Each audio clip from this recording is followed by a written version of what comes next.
बताता हूँ। अगर आप सवाल को हिस्ट्री के अंदर मार्क्स लाना इस्लामियात से आसान है। इस्लामियात से इसलिए आसान है क्योंकि अगर आपने सवाल को समझ लिया, सवाल के हिसाब से आंसर कर दिया, तो ये नहीं देखा जाएगा कि आपने कोई वर्ड्स लिखी, ये नहीं देखा जाएगा कि आपने क्या लेंथ लिख दी, ये नहीं देखा जाएगा कि क्या हुआ। एंड दे विल, मतलब वो आपके ऊपर मार्क्स निछावर कर देंगे, बोलेंगे भाई जी लो अपनी ज़िंदगी।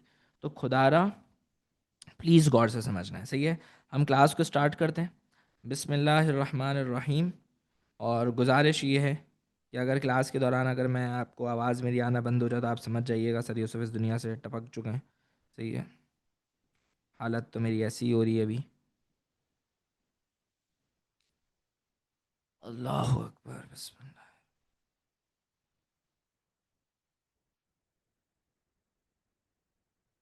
एक मिनट बस रुकिएगा।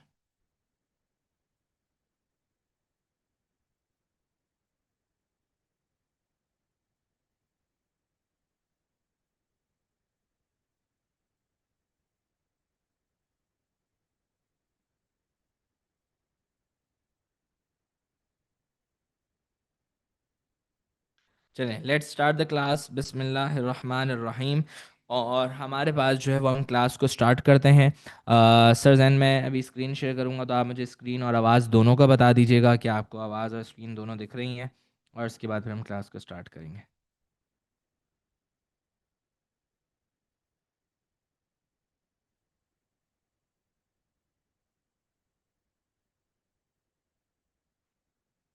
सर जैन आप वापसी माशाल्लाह लेट हो गए जी, क्लियर है, बस सही है। चलें भैया, लेट्स स्टार्ट द क्लास। बिस्मिल्लाहिर्रहमानिर्रहीम। अल्लाह के नाम से स्टार्ट करते हैं, अल्लाह के नाम से शुरू करते हैं। बहुत बहुत बहुत इम्पॉर्टेंट है। सर जैन आप भी कैसी बातें करते हैं, ऑब्वियसली आप अभी ही चाय आ गई है, अभी ही दिलवानी है जी, बिल्कुल जाहिर सी बात है, फिर क्या ठंडी हो के शरबत पीऊँगा। नींद आ रही है, यहाँ पे बच्चों को पढ़ाना भी है तो अभी पीऊँगा ना, जाहिर सी बात है। चलें भैया, क्लास को हम स्टार्ट करते हैं। बिस्मिल्लाहिर्रहमानिर्रहीम। This meeting is being recorded.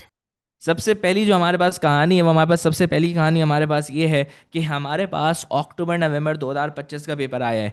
Source A और सोर्स बी कोई भी पेपर की आ जाए, कुछ भी आ जाए, मुझे आपके 8 नंबर पूरे चाहिए। चाहे सोर्स ए हो 3 नंबर की, चाहे सोर्स बी हो हमारे पास 5 नंबर की। मैं आपको सवाल दिखाऊंगा, सवाल आप खुद सोचोगे, खुद अटेम्प्ट करोगे, और उसके बाद फिर मैं आपको बताऊंगा कि इसका क्या आंसर हो सकता है, कैसे आप इसका आंसर लिख सकते हो। गुजारिश ये है कि प्लीज़ प्लीज़ प्लीज़ गौर से समझना। चलें भैया, सवाल। सर ये तो बड़ा आसान सवाल है सर, ये तो सर सैयद अहमद खान पे आ गया सर। सर मेरे पेपर में सेक्शन 1 क्यों नहीं आता सर? देखो क्या पता आपके पेपर में भी आ जाए अभी, लेकिन रिसेंटली कंपलसरी जो आया है वो सेक्शन 1 से आया है, और उससे पिछला अगर आप देखो तो सेक्शन 2 और 3 से मिक्स होकर आया है। अगर देखा जाए तो सर कभी ज़िंदगी में ऐसा हुआ है कि सेक्शन 1 बैक टू बैक आया हो? बिल्कुल ऐसा हो चुका है, बैक टू बैक आ चुका है। सर कभी ऐसा हुआ है कि हमारे पास सेक्शन 3 जो है वो हमारे पास मई जून में आया हो? बिल्कुल ऐसा हो चुका है। सर मेरा आपसे एक सवाल है जी, बोले। सर मेरा आपसे सवाल ये है कि सर मैंने एक वीडियो देखी थी, हमारे पास माशाल्लाह एक स्टूडेंट ने भेजी थी हमें, और वहाँ पर एक टीचर थे। वो टीचर है ना, आपको पता है वो क्या कर रहे थे? वो टीचर ऐसे कर रहे थे, मैं आपको बताता हूँ। वो टीचर कर रहे थे, सेक्शन 3 आया है, फिर 2 आया है, फिर 1 आया है, फिर उन्होंने पढ़कर सुनाया 3 2 1, फिर 1 2 3, फिर 3 2 1। देखो ये पैटर्न बन तो खुदारा प्लीज़ बेटा, ये मतलब कैम्ब्रिज नहीं होगा, ये मतलब कोई वो हो गया कि आप कुछ भी बोल रहे हो। खुदारा इस चीज़ को समझें कि आपने कुछ भी नहीं समझना है, सही है। तो आपने इस बात को समझना है कि भाई अगर पेपर के अंदर आपका कुछ भी आ जाए, आपने सुकून से क्या करना है, उसको अटेम्प्ट करना है। हम क्लास को स्टार्ट करते हैं और प्रॉपर तरीके से सब चीज़ों को देखते हैं, सही है। अब इस बात को समझने की ज़रूरत है कि हमारे पास सवाल है, according to sources sir Syed Ahmad Khan believe that the Muslim community should accept modern education. According to sources ये कहा जा रहा है कि सर सैयद अहमद खान का ये कहना है कि मुस्लिम कम्युनिटी को मॉडर्न एजुकेशन लेनी चाहिए। Identify 3 reasons why he thought this. आपने 3 रीजंस बताने हैं सोर्स ए में से देखकर कि उनको क्यों लगता था कि मुसलमानों को मॉडर्न वेस्टर्न एजुकेशन लेनी चाहिए, क्यों मुसलमानों को मॉडर्न और वेस्टर्न एजुकेशन लेनी चाहिए। सर इसके अंदर मैं क्या लिख सकता हूँ, आप सोचो। सर सोर्स तो दिखा दें, चलें सोर्स देख लो। जल्दी से ये पढ़ो और ये बताओ कि सर सैयद क्यों चाहते थे, क्यों चाहते थे, क्यों चाहते थे कि मुसलमान जो है वो वेस्टर्न एजुकेशन लें। क्यों वो चाहते थे कि मुसलमान वेस्टर्न एजुकेशन लें? पढ़ो सब, सारे के सारे बच्चे ये सोर्स पढ़ो और सोर्स पढ़ने के बाद आंसर मुझे सोच के बताओ। मैं मार्किंग स्कीम दिखाऊंगा, जिसने 3 पॉइंट सही सोचे, समझो बेटा एग्जाम में 3 में से 3 नंबर आ जाएंगे इंशाल्लाह। अकॉर्डिंग टू सोर्स से क्यों आपको लगता है कि सर सैयद अहमद खान चाहते थे कि मुसलमान वेस्टर्न एजुकेशन लें? Sir Syed Ahmad Khan believe that engaging with a modern western education was the key to Indian Muslims getting on in society. It was a key to Indians Muslim getting on in society. Without such an education, he said, Indian Muslims would be left far behind in society compared with all other communities. Sir Syed believed important careers in government and the civil service and the high ranking and highly paid jobs would not be available to Indians. Muslims without a Western education, Sir Syed even feared they might lose their unique identity. He said, the work a man is able to do with his brain makes him able to live a happy and comfortable life with a lot of luxury. अब ये बहुत सारी इन्होंने बातें लिखी हैं। सबसे पहला, सर सहमद खान बिलीव करते थे कि अगर हम वेस्टर्न एजुकेशन लेंगे तो it was a key to Indian Muslims getting on in society. सही है। विदाउट सच एन एजुकेशन ही सेड, अगर एजुकेशन नहीं होगी Indian Muslims would be left out. तो वो चाहते थे कि इंडियन मुसलमान जो है वो लेफ्ट आउट फील ना करें, पीछे ना रह जाएं compared with all other communities. Sir Syed believed important careers in the civil service and high ranking and high would not be available to Indian Muslims. High ranking jobs और high paid jobs नहीं मिलेंगी। Sir Syed को ये भी डर था कि हमारी आइडेंटिटी लूज़ हो जाएगी। और उसके बाद उन्होंने बाकी बातें कहीं कि work a man is able to do with his brain makes him able to live a happy and comfortable life with a lot of luxury. ये हमारे पास बात है। किस 3 बातें से सोच लो, 3 बातें सोच लो कि वेस्टर्न एजुकेशन वो क्यों मना कर रहे थे, और फिर मैं आपको पॉइंट्स दिखाऊंगा और आपने अपने पॉइंट्स को कंपेयर करना। और जो बच्चा पेन लेके बैठा हुआ है, नोटबुक लेकर बैठा हुआ है, खुद लिखो बेटा, जल्दी लिखो और फिर कंपेयर करना है कि क्या मेरे 3 में से 3 नंबर आएंगे या नहीं आएंगे। मुझे इस बात को समझ लो कि आपको 8 में से 8 नंबर लेकर आने, कुछ भी हो जाए, दुनिया इधर से उधर हो जाए, इंशाल्लाह 8 नंबर पूरे आएंगे सोर्स ए और सोर्स बी में। सोर्स ए और सोर्स बी पूरे नंबर चाहिए बेटा मुझे। According to sources, sir Syed Ahmad Khan ने क्यों चाहते थे कि मुसलमान वेस्टर्न एजुकेशन लें? क्यों चाहते थे मुसलमान वेस्टर्न एजुकेशन लें? 1 2 3 4 5। अब मैं आपको आंसर दिखा रहा हूँ, अब मैं आपको आंसर दिखा रहा हूँ। आपने कोई भी 3 बातें सोचनी थी। सर सैयद क्यों चाहते थे कि मुसलमान वेस्टर्न एजुकेशन लें? He believed that Western education was the key to Indian Muslims getting on in society. 1 mark. He believed that without such an education, Indian Muslims would be left behind. अच्छा, अगर इसको कोई बच्चा टेढ़ा करके लिख दे, he believed that with Western education, Muslims would prosper या कोई और चीज़, तो उसको मार्क्स मिल सकते हैं। लेकिन बेहतर यह है कि आप सोर्स ए के वाले ही वर्ड्स यूज़ करो कि ही believe that without such an education Muslims would be left behind. He believed that without Western education, jobs, careers in government and the civil service would not be available. ये 2 बातें, jobs, careers in the government and the civil service would not be available. ये 2 बातें। He believed that without Western education, high-ranking, highly paid posts would not be available. Sir Sayyid feared the loss of Muslim identity. एक और बात। और फिर वो बोल रहे थे कि अगर किसी के पास एजुकेशन होगी तो वो एक happy comfortable life of luxury गुजार सकता है। किसको लगता है कि सर मैं इसमें से आपको 3 में से 3 ला कर दे दूंगा, आप मुझे बहुत हल्के में ले रहे हैं? मैं आपको इसमें से 3 में से 3 बातें लिख कर देता। 1 2, अच्छा जिस जहाँ पर 1 1 लिखा हुआ है इसका मतलब वो 2 बातें हैं। लेकिन आप ये समझो 1 2 3 4 5, इनमें से आपको लगता है सर मैंने 3 बातें तो सोच ही नहीं थी कि सर सैयद अहमद खान क्यों चाहते थे कि वेस्टर्न एजुकेशन जो है वो ली जाए। तो उसमें ये था कि वो चाहते थे कि इंडियन मुस्लिम्स जो हैं वो सोसाइटी के अंदर आएँ। वो चाहते थे कि मुसलमान जो है वो लेफ़्ट आउट फील ना करें। वो चाहते थे कि मुसलमानों को जो है वो सारी कैरियर्स और जॉब्स मिल जाएं, वरना वो नहीं मिलती। वो चाहते थे कि हाई रैंकिंग जॉब्स और जो है वो सारी चीज़ें मिल जाएं, वरना विदाउट वेस्टर्न एजुकेशन नहीं मिलेंगी। सर सैयद चाहते थे fear the loss of Muslim identity and, और उनको ये डर था कि भाई अगर एजुकेशन नहीं लेंगे तो हैप्पी और कंफर्टेबल लाइफ नहीं मिलेगी। तो मेरे प्यारे बच्चों, मुझे जल्दी जल्दी से बता दो हैंड रेस करके कि किसको लगता है सर मेरा ये 3 आउट ऑफ 3 वाला आंसर होता, आप टेंशन नहीं लें, मैं 3 आउट ऑफ 3 ले आऊँगा। हैंड रेस करके बताओ मुझे, जल्दी जल्दी, जल्दी जल्दी, शाबाश। अच्छा, जिनको लगता है कि सर मेरे 3 आउट ऑफ 3 नहीं आ सकते, सोर्स से प्रैक्टिस करो। सोर्स से कि हम लोगों ने एलएमएस के ऊपर वो भी डाली हुई है। सबसे पहले आप वो सोर्स बेस्ड क्वेश्चन सॉल्व करो जो पास्ट पेपर्स के, आपने तरीका सीखना है, पेपर के अंदर वही सोर्स बेस्ड क्वेश्चंस नहीं आएंगे। आपने 2015 से लेकर 2026 तक, 25 कर लो, 26 का तो पेपर अभी हुआ नहीं है, लीक अभी होता तो हम आपको बता देते 26 का। 25 तक का, 2015 से लेकर 25 तक का पेपर आप ये ईयरली सॉल्व करो, और 3 बातें सोचो, और 3 बातें सोचने के बाद मार्किंग स्कीम से कंपेयर करो सोर्स से। अगर आपने ये 21 से 22 पेपर सॉल्व कर लिए, आपका सोर्स ए बिल्कुल पक्का हो जाएगा। ये सोर्स ए आपने पक्का करके जाना है कि मैंने 3 बातें सोर्स में से लिखनी है। कितनी बातें सोर्स में से लिखनी है? 3 बातें। He believed that Western education was the key to Indian Muslims getting on in society, source में लिखी थी। He believed that without such an education, और ये सारी बातें भी सोर्स में से लिखी थी। अब मैं आपको सोर्स बी वाला सवाल पढ़ा रहा हूँ। What can we learn from source B about the relationship between Sir Syed Ahmad Khan and the British? हम सोर्स बी में से क्या सीख सकते हैं about the relationship between sir Syed Ahmad Khan and the British? Now please गौर से सुनना। लेवल 1 क्या होता है? अगर मैं पिक्चर को बताऊं, किसको बताऊं? पिक्चर को, सरफेस फीचर। लेवल 2 क्या होता है? सर लेवल 2 होता है जब आप क्वेश्चन को आंसर करें, रिलेशनशिप को आंसर करेंगे और क्वेश्चन को आंसर कर रहे हैं आप। And what is level 3? जब आप दोनों चीज़ों का कॉम्बो बना दोगे, तो कॉम्बो बनाकर लेवल 3।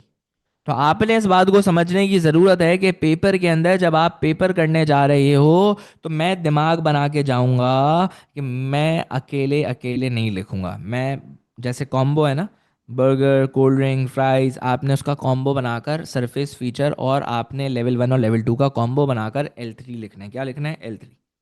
अब ज़रा सोर्स बी देखते हैं। मैंने सोर्स बी को देखकर रिलेशनशिप बताना है कि सर सैयद और ब्रिटिश का रिलेशन आपको क्या लगता है कैसा होगा, कैसा होगा रिलेशन। अब जरा गौर से देखते हैं। Source B, a blue plaque installed in 1997 marking the London home of Sir Syed Ahmad Khan. English Heritage is a British charitable organization that runs the blue plaque scheme, which remembers particular individuals and places. ये हमारे पास एक charitable organisation है, English heritage, और यहाँ पे लिखा हुआ है कि ब्लू कलर से उन लोगों का ये स्टैम्प बनाया जाता है जो हमारे पास इंडिविजुअल्स और प्लेसेस बहुत मशहूर होती हैं। अब आपने पिक्चर बतानी है कि मुझे पिक्चर में क्या दिख रहा है। सही है सर, पिक्चर में मुझे ऑर्गेनाइजेशन का नाम दिख रहा है।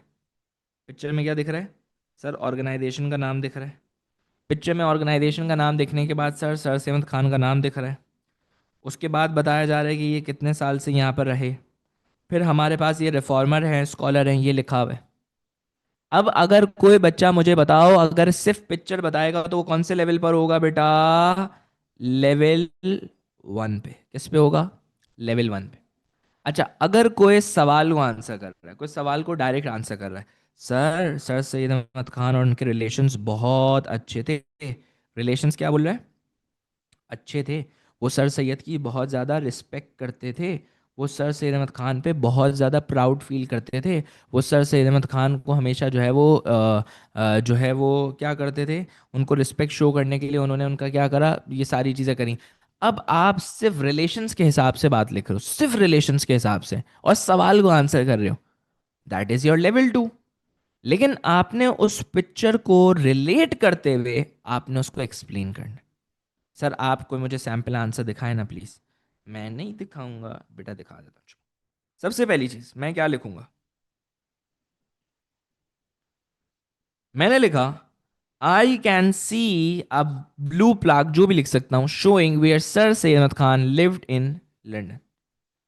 मैंने सबसे पहले ये बात बताई। मुझे बताओ किस किस बच्चे को लगता है कि सर ये जो है, ये हमारे पास ये जो बात लिखी है लेवल 1 है? किसको लगता है सर दिस इज लेवल 1?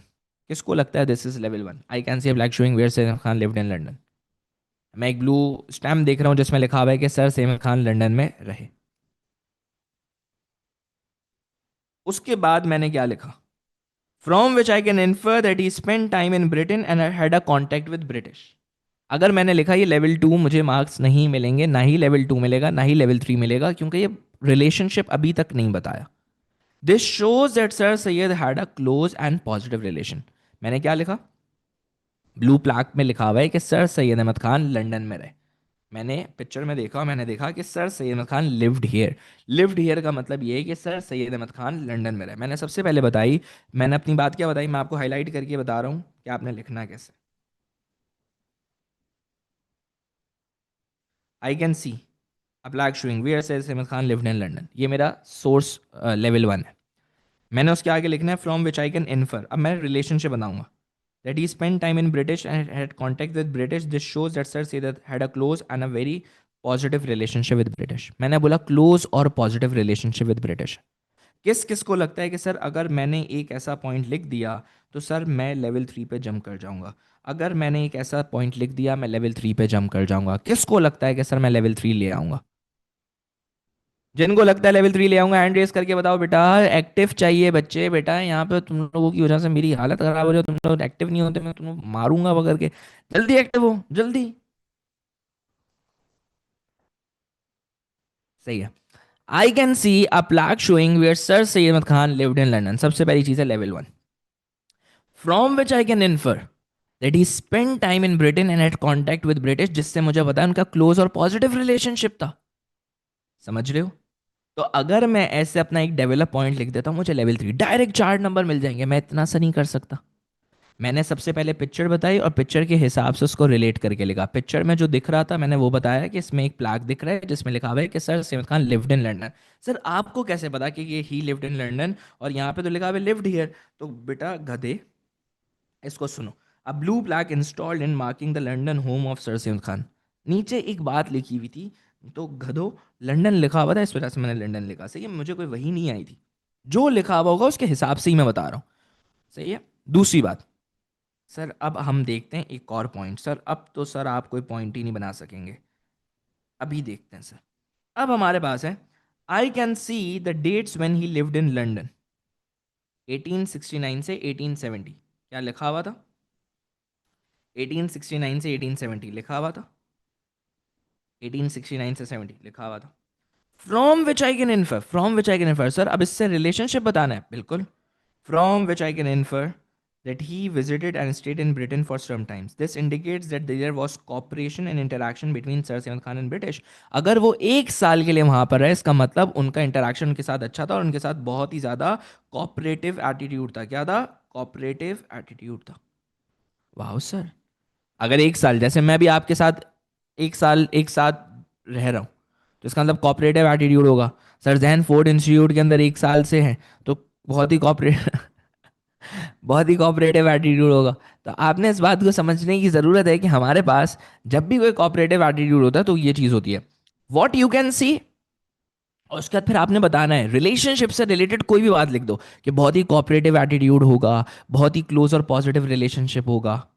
अच्छा, उसके बाद आई कैन सी, मैं एक और चीज़ देख सकता हूँ। अब मैं क्या देख सकता हूँ सर? बेटा वो तो आपको पता ना, आप क्या देख सकते हो। I can see the plaque describing him as a reformer and a scholar. मैं पिक्चर में देख रहा हूँ कि ब्लैक बोल रहा है कि भाई ये तो रिफॉर्मर स्कॉलर है। From which I can infer, from which I can infer that his work was recognized and respected. This shows that British acknowledge and valued Sir Sivana। वो ब्रिटिश बहुत ज़्यादा उनकी इज्जत करते थे, उनकी कॉन्ट्रीब्यूशंस की बहुत ज़्यादा वैल्यू करते थे। तो यस, ये रिलेशनशिप है ना, आप किसी को वैल्यू कर रहे हो, that is considered a relationship. तो बेसिकली आप कर क्या रहे हो, क्या मुझे पिक्चर में दिख रहा है और उसके बाद उसको सवाल को आंसर कर रहे हो कि वो उससे आपको क्या लगता है रिलेशनशिप कैसा होगा, किस तरीके का होगा। फिर आई कैन सी, वापसी आ जाओ आई कैन सी पे। I can see that an organisation placed a plaque to remember him, from which I can infer this achievements were honoured in Britain. This indicates that British respected sir Syed and maintain a positive relation. तो British उनकी क्या करते थे, बहुत ज़्यादा respect करते थे। तो एक और L3 पॉइंट हो गया। अब मुझे ये सारे L3 पॉइंट्स तो नहीं लिखने, मैंने आपको 4 पॉइंट्स इसलिए दिए कि आपको पढ़ने में आसानी हो और आपको पता है हमने आपके लिए क्या बनाया हुआ है जिसकी आप लोग कदर नहीं करते हो। और वो कदर ये है कि बच्चे आपके लिए ना हमने एक चीज़ बनाई हुई है, मैं आपको अभी स्क्रीन मैंने पॉज करिए दिखाता हूँ 1 मिनट। लेकिन मसला ये है कि आप लोगों को है ना हमारी चीज़ों की कदर नहीं है, और उसके बाद फिर आप क्या करेंगे, उसके बाद आप रोना शुरू कर देंगे। 1 मिनट रुको। ये आपको मेथड समझ आ जाए। आपने किसी पे भी खुदारा बेटा खुदारा किसी भी चीज़ पे आपने डिपेंडेंट नहीं रहना। मैं आपको ये बात बता दूं, ना मुझ पे रहना है ना किसी पे रहना है। सिंपल सी बात है, आपने खुद इतनी एफर्ट करनी है, खुद इतनी एफर्ट करनी है कि आप किसी पे डिपेंडेंट ना रहो, खुद अपने बलबूते पे खड़े हो।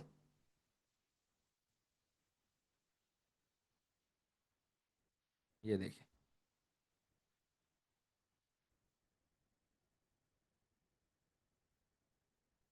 ये हमने सोर्स बेस की फाइल आपके एलएमएस पे अपलोड कराई हुई है, और अभी से नहीं कराई हुई, 1.5 महीने से। और बहुत सारे बच्चे यहाँ पर ऐसे होंगे जिनको पता भी नहीं होगा कि अपलोड हुई हुई है। मैं आपको ये भी बता दूं, क्योंकि मेरे पास बच्चों हैं, सर कैसे अटेम्प्ट होता है।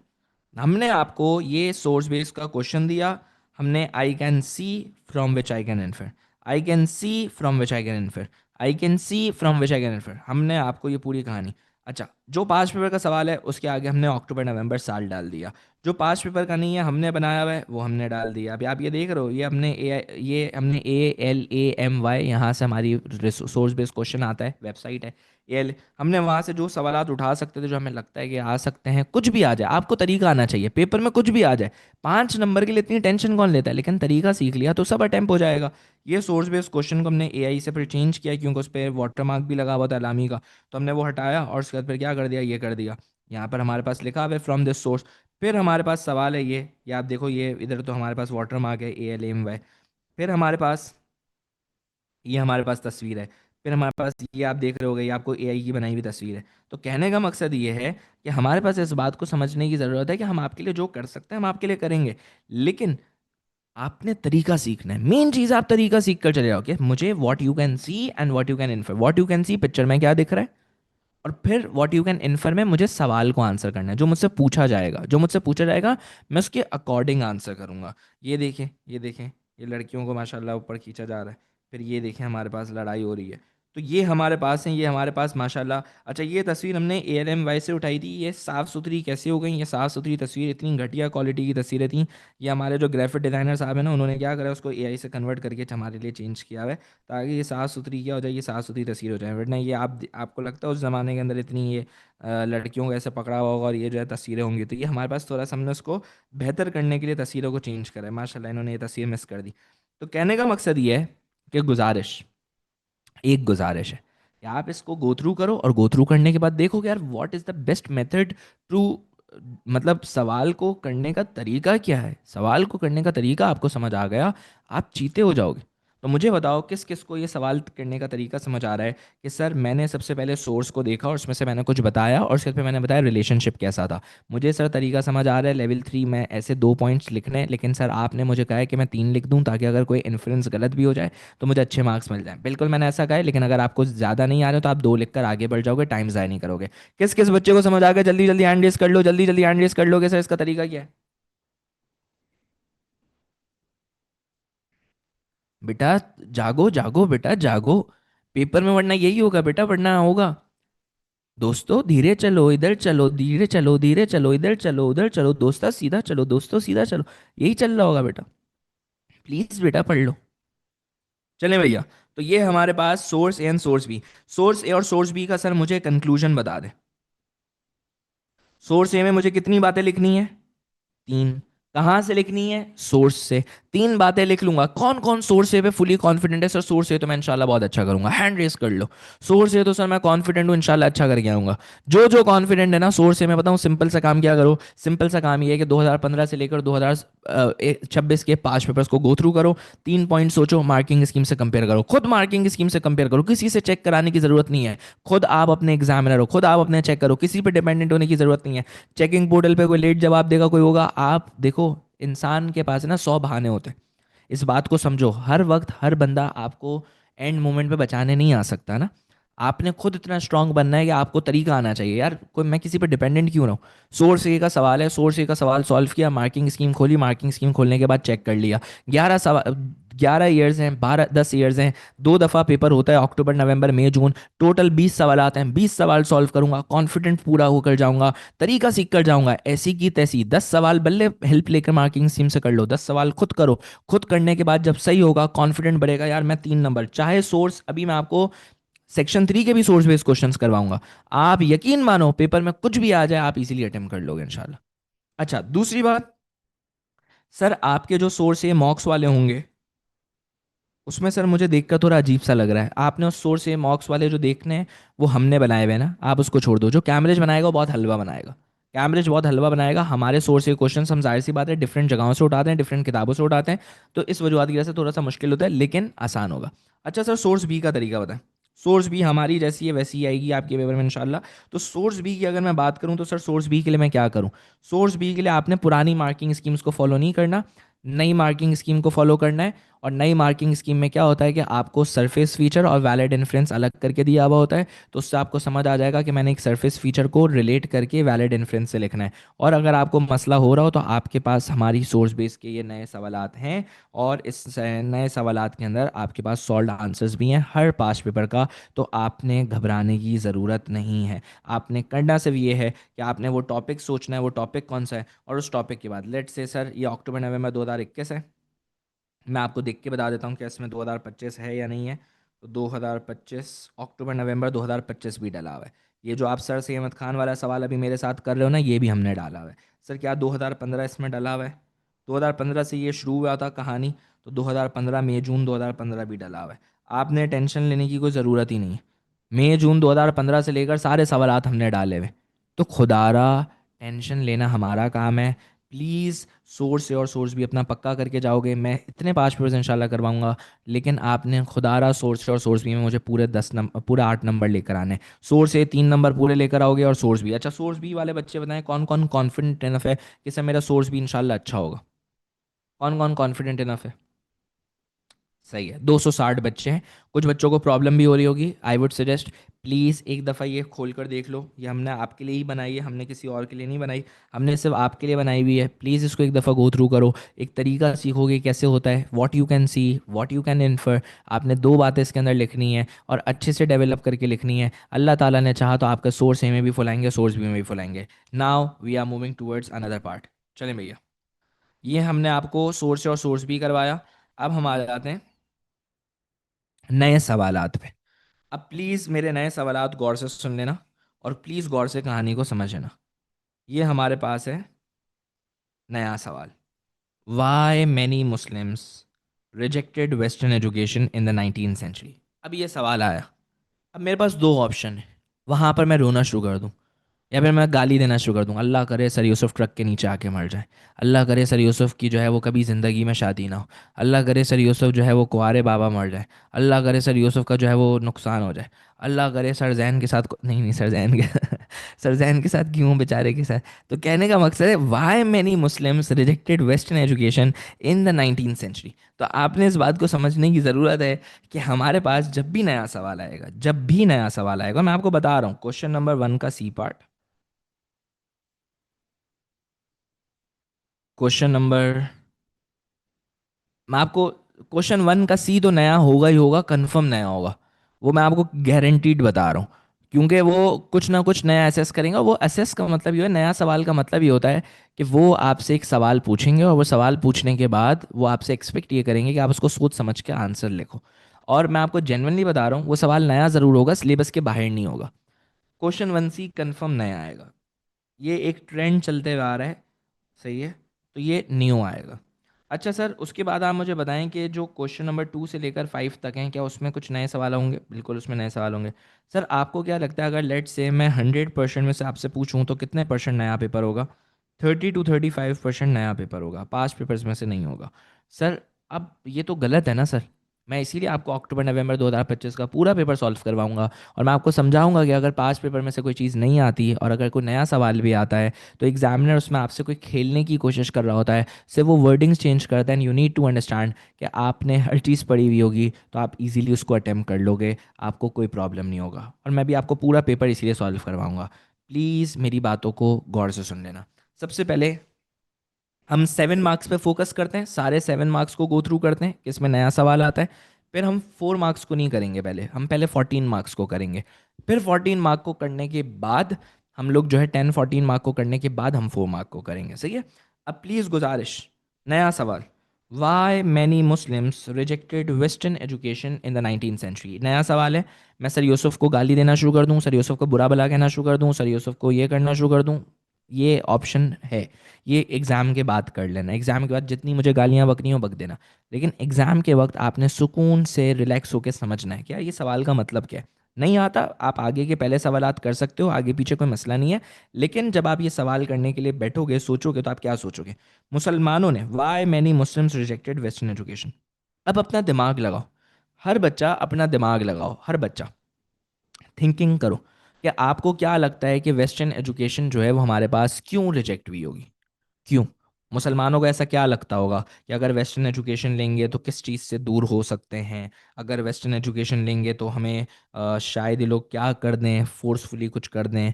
कुछ भी सोचो, कुछ भी सोचो कि अगर हम वेस्टर्न एजुकेशन ले लेंगे तो क्या होगा। मतलब मुसलमानों को ऐसा क्या फीलिंग हो रही थी कि वो वेस्टर्न एजुकेशन को रिजेक्ट करते थे। जैसे अगर लेट्स एक सवाल आ जाए कि भाई why students mostly reject Yusuf Memon, तो आप बोलोगे यार बहुत घटिया पढ़ाते हैं, बहुत ही फारिग पढ़ाते हैं, नोट्स भी घटिया, फारिग सारी चीज़ें, बिल्कुल मेहनती नहीं है ये सारी चीज़ें। तो आप इस तरीके से पॉइंट्स लिखोगे ना, कोई सर यूसुफ के खिलाफ बात लिखोगे।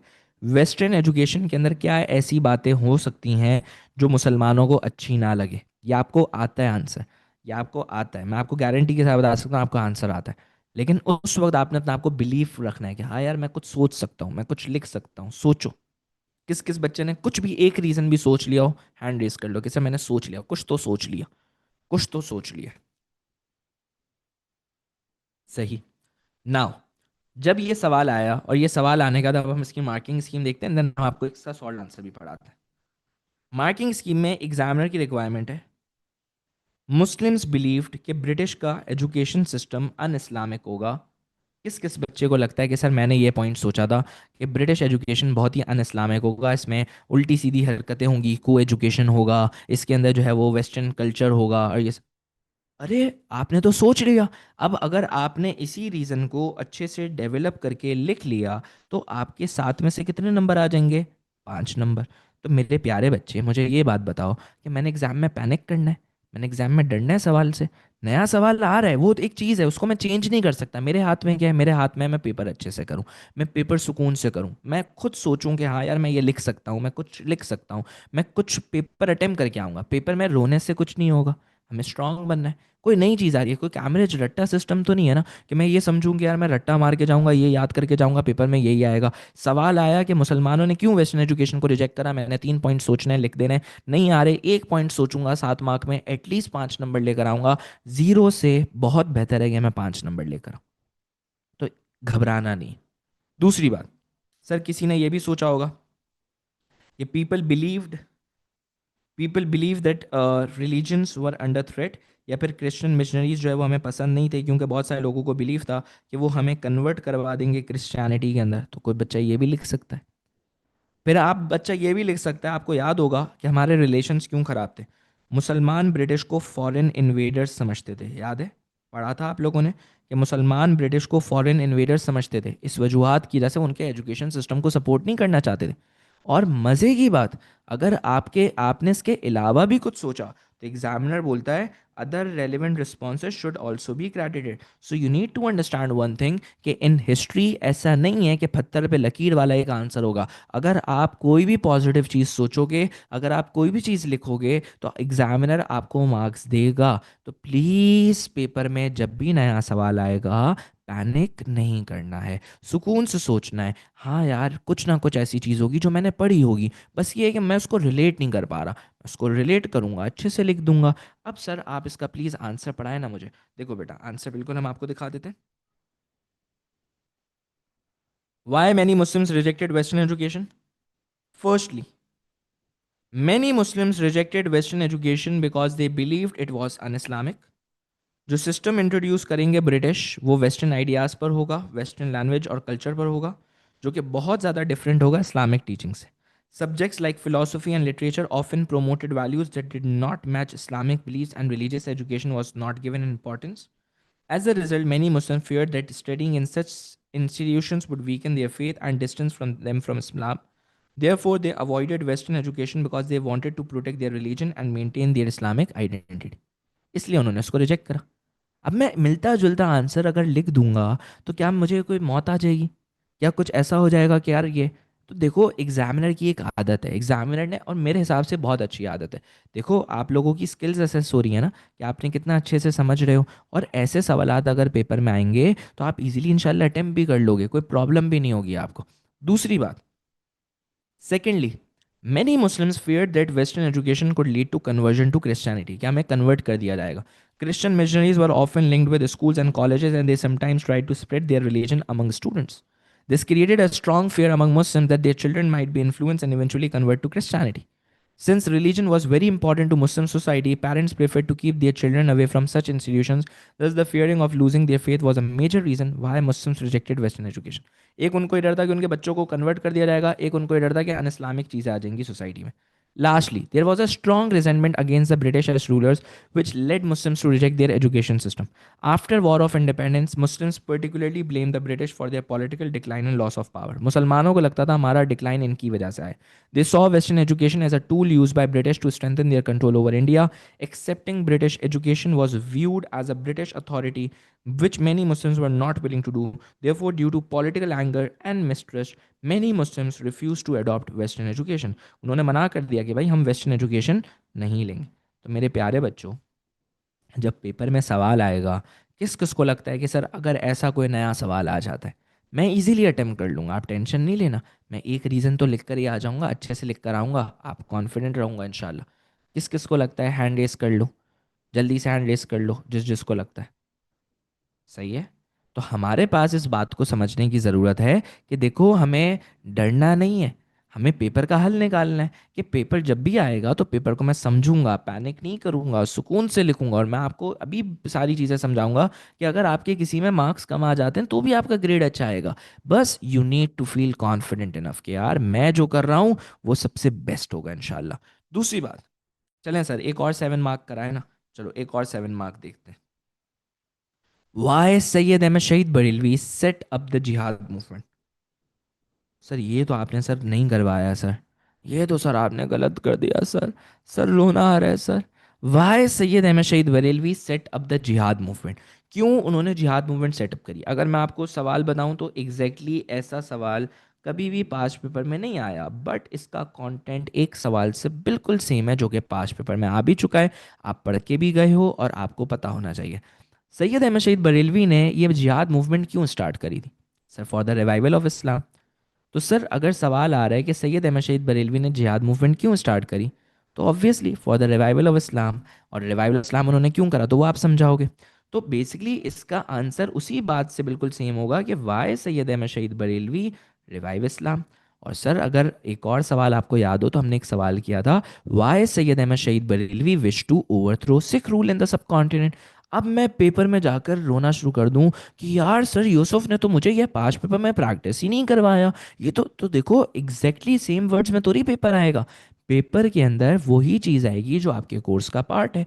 कोई भी न्यू चीज़ नहीं आएगी, कोई भी ऐसी चीज़ नहीं आएगी जिससे आप कंफ्यूज हो जाओगे. हमेशा पेपर में वही आएगा जो आपको आता होगा, आपके सिलेबस का पार्ट होगा. बस आपने उस सवाल को समझना है और अच्छे से अटेम्प्ट करना है. तो Y Syed Ahmad Shahid Barelvi set up the jihad movement, जरा मार्किंग स्कीम देखते हैं कि what examiner is basically expecting from us, and then हम आपको सॉल्व आंसर दिखाते हैं.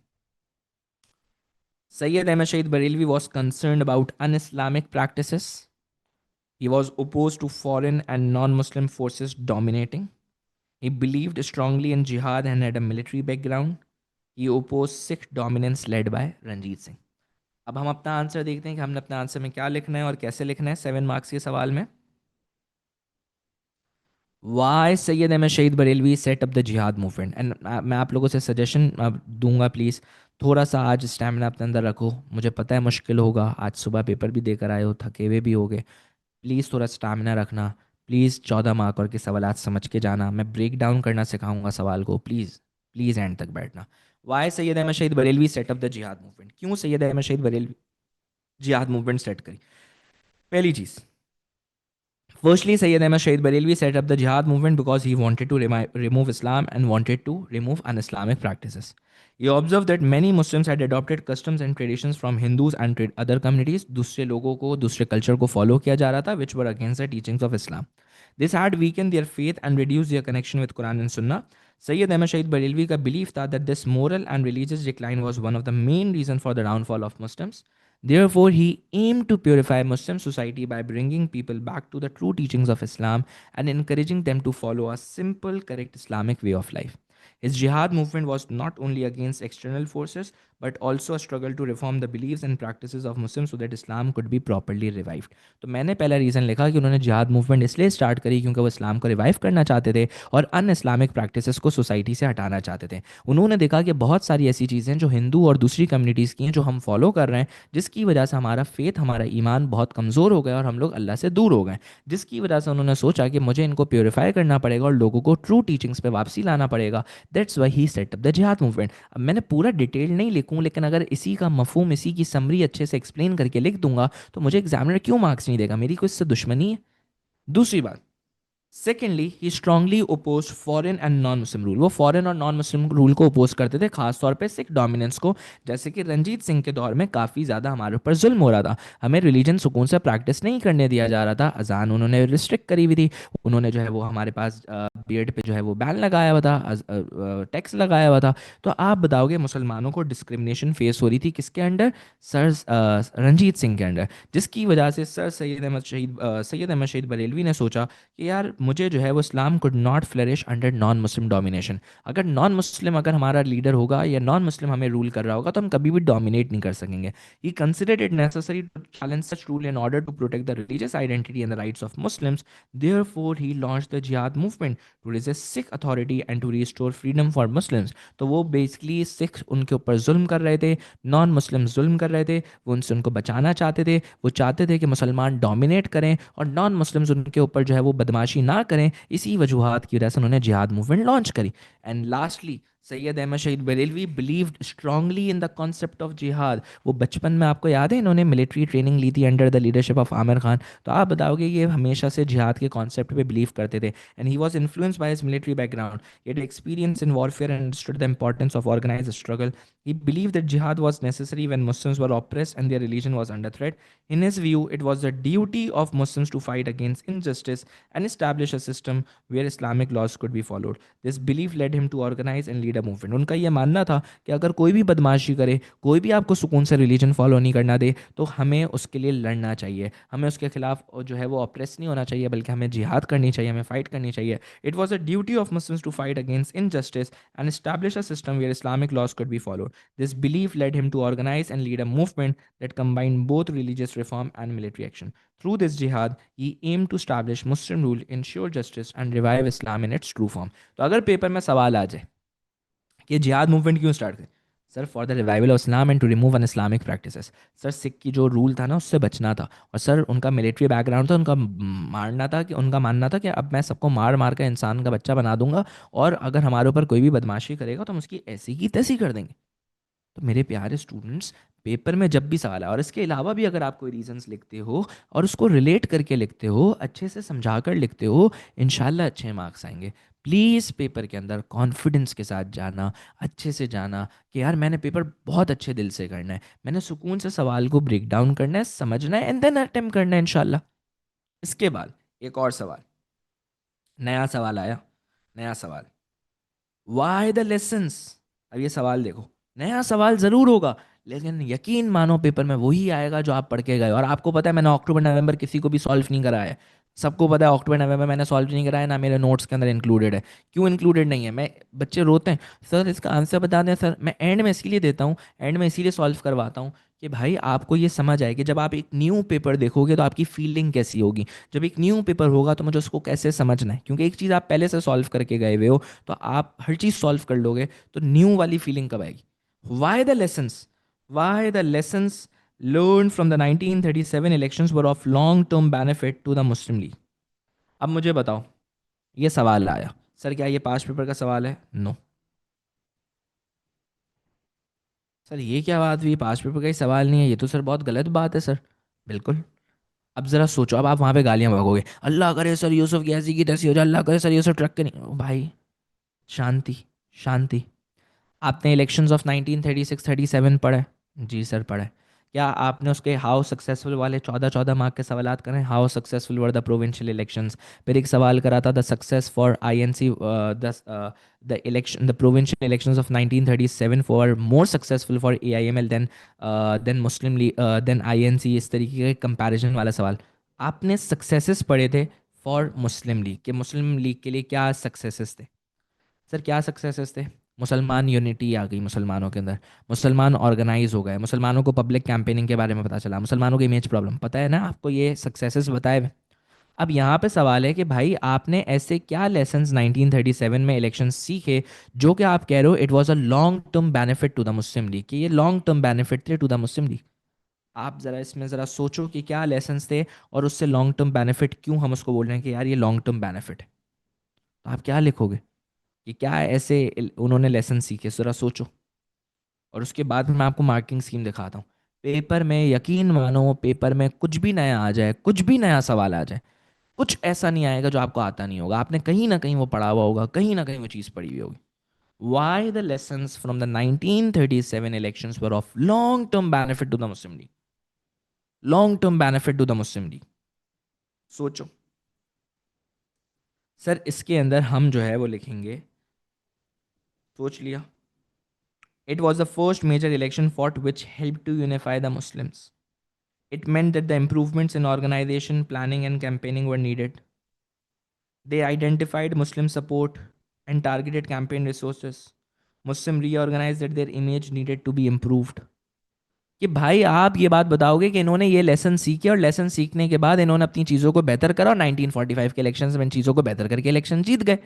तो लॉन्ग टर्म बेनिफिट कि भाई वाई द लेसन्स लर्न, जो लेसन सीखे गए वो आपके हिसाब से लॉन्ग टर्म बेनिफिट क्यों थे? क्योंकि उससे हमने ये चीज़ सीखी और ये सीखने के बाद इसने हमें बेनिफिट करा, इससे हमें ये फ़ायदा हुआ और फ़ायदा होने का था हम अगले इलेक्शन जीत गए। ये करना है।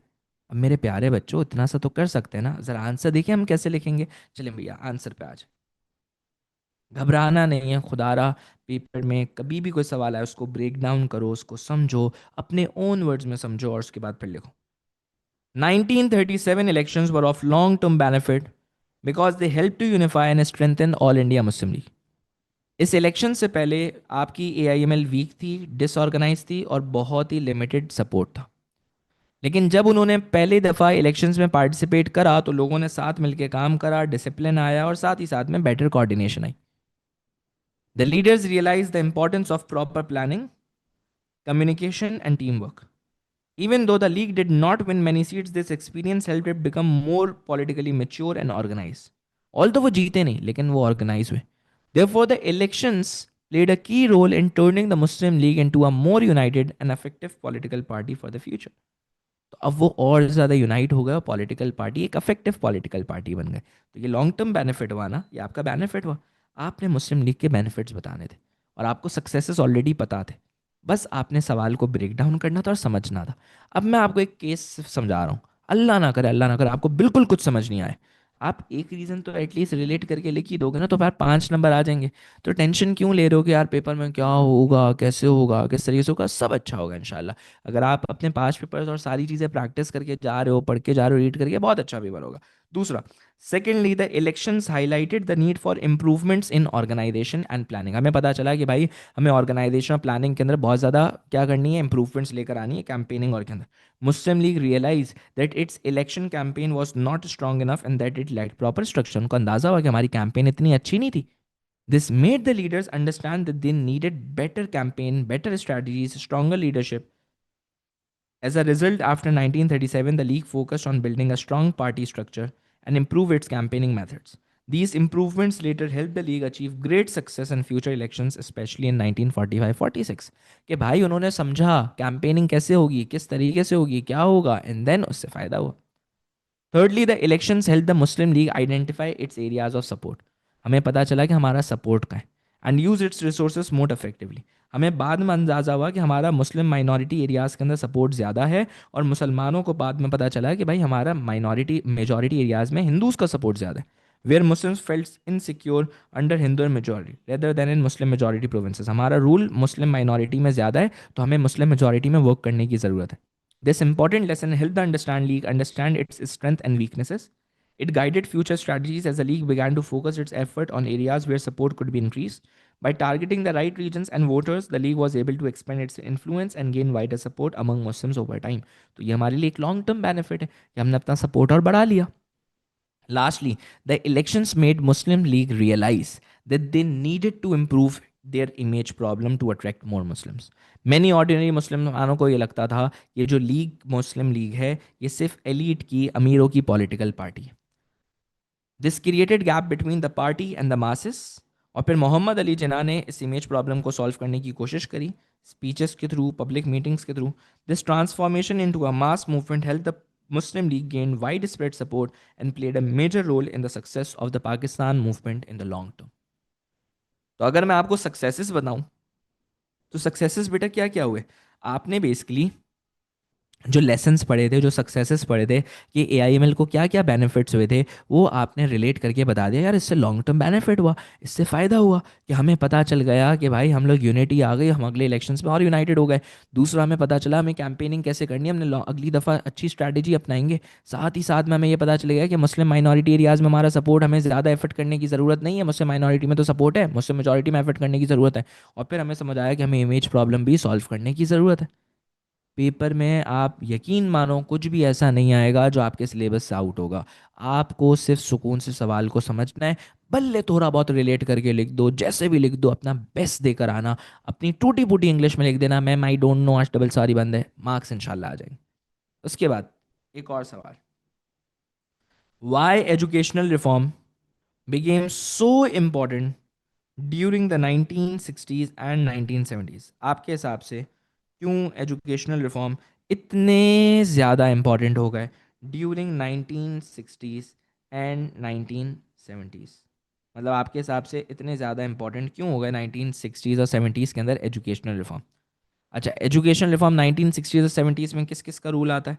सर अयूब खान का रूल आता है. अच्छा, ये पेपर में नया सवाल आया था, सही है, अयूब खान और जुल्फ़िकार अली भुट्टो.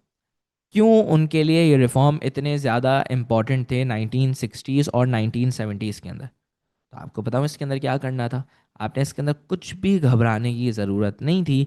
आपने एक सिंपल सा आंसर लिखना था कि एजुकेशनल रिफॉर्म उनके लिए इम्पॉर्टेंट क्यों थे. पिछली गवर्नमेंट शायद पैसा नहीं लगा रही होंगी, इसलिए इनके लिए इम्पॉर्टेंट था कि लिटरेसी रेट को बढ़ाना होगा. शायद सर इनको और ज़्यादा अच्छे लोग चाहिए थे, स्किल्ड वर्कर्स और चाहिए, शायद इसके लिए इनके लिए एजुकेशनल रिफॉर्म बड़ा इंपॉर्टेंट था. शायद सर ये लड़कियों को और ज़्यादा अपॉर्चुनिटी देना चाहते थे पढ़ाई की. तो आप बता सकते हो इनके लिए इंपॉर्टेंट क्यों था, आपने अपने दिमाग से सोच के बताना था. अब मार्किंग स्कीम ज़रा देखते हैं कि सर मार्किंग स्कीम क्या बोलती है. मार्किंग स्कीम बोलती है एजुकेशनल रिफॉर्म इसलिए इंपॉर्टेंट थे because they wanted to improve literacy rate in Pakistan. Pakistan का लिटरेसी रेट बहुत कम था. फिर अदर देन एजुकेशन बहुत पैसा स्पेंड हो रहा था. पॉलिटिशियंस एस्पिरेशन थ्रू एजुकेशन जो है वो रेस करना चाहते थे, लोगों को अच्छा और समझाना चाह रहे थे, स्किल्ड लेबर और लेकर आना चाहते थे. ये कुछ चीज़ है. सर मैं आंसर कैसे लिखूंगा, प्लीज़ मुझे बताएं ना. देखो जब आपके पास ऐसा सवाल आएगा कि एजुकेशन आपके लिए इतनी इंपॉर्टेंट क्यों बन गई, तो आपने क्या करना है. आपने सबसे पहले लिखना है कि एजुकेशनल रिफॉर्म हमारे लिए उस वक्त इसलिए इतना इंपॉर्टेंट था क्योंकि हमें लिटरेसी रेट को बढ़ाना था. पाकिस्तान की इंडिपेंडेंस के बाद हमारा लो लिटरेसी रेट था, जिसकी वजह से आप बताओगे बहुत सारे लोग पढ़ लिखने वाले नहीं थे. और ये हमारे लिए एक बहुत ही बड़ा सीरियस प्रॉब्लम था, क्योंकि अगर अनएजुकेटेड पॉपुलेशन होगी तो वो कंट्री की इकोनॉमी या प्रोग्रेस में कैसे कंट्रीब्यूट करेगी. ड्यूरिंग द 1960s और 1970s लीडर्स ने रियलाइज़ करा कि विदाउट एजुकेशन पाकिस्तान तरक्की नहीं कर सकता. Therefore they focused on expanding schools. इसीलिए उन्होंने स्कूल्स को एक्सपैंड करने की कोशिश करी, प्राइमरी एजुकेशन को एक्सेसिबल बनाने की कोशिश करी and encouraging more children to attend school. Improving literacy was seen as an essential for building a skilled and aware population that could help in national development.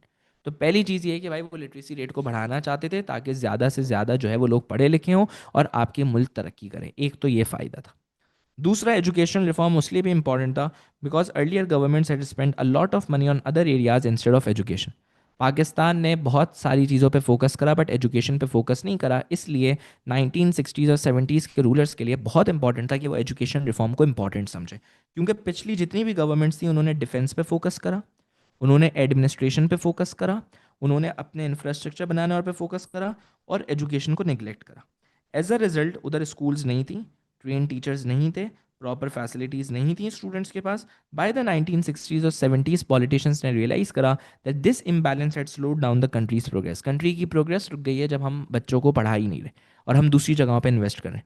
They understood that investing in education was just as important as other sectors. सिर्फ इधर पैसा नहीं लगाना, education में भी लगाना। Therefore, reforms were introduced to increase funding, improve institutions, and correct past neglect so that education could play its role in national growth. Last, Lastly, politicians wanted to raise the aspirations of the people through education. Education was seen as a way to improve the quality of life and give people better opportunities for jobs and social mobility. हम चाहते थे कि लोग पढ़े लिखे हों ताकि वो अपनी ज़िंदगी को बेहतर बना सकें, अच्छी जॉब्स ले सकें. Leaders believe that educated population would have higher ambitions, stronger awareness of their rights, and a greater ability to contribute positively to society. By promoting education, government aimed to create a more motivated and skilled workforce that could support industrial and economic development. Thus, educational reforms were important because they help inspire people, reduce poverty, and build a more progressive and forward looking society. तो अगर paper में सवाल आ रहा है कि यार उन जमाने में एजुकेशनल रिफॉर्म इतना इंपॉर्टेंट क्यों था ड्यूरिंग 1960s एंड 1970s, तो आपने बताना है भाई हमारे लिए इसलिए इंपॉर्टेंट था क्योंकि लिटरेसी रेट बहुत कम था, इसलिए इंपॉर्टेंट था क्योंकि पिछली गवर्नमेंट दूसरी चीज़ों पे पैसा लगाती थी, एजुकेशन पे पैसा नहीं लगाती थी और मुल्क तरक्की नहीं कर रहा था।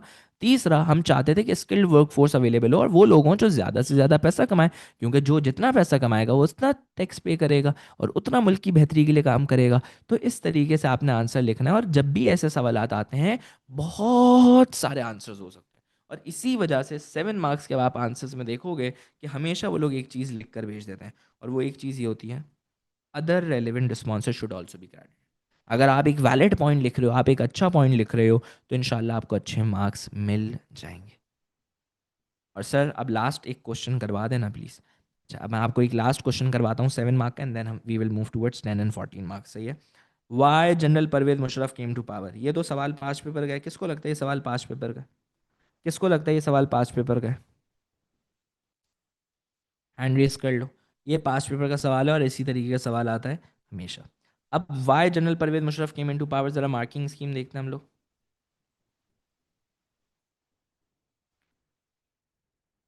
There were many economic, social, and political problems.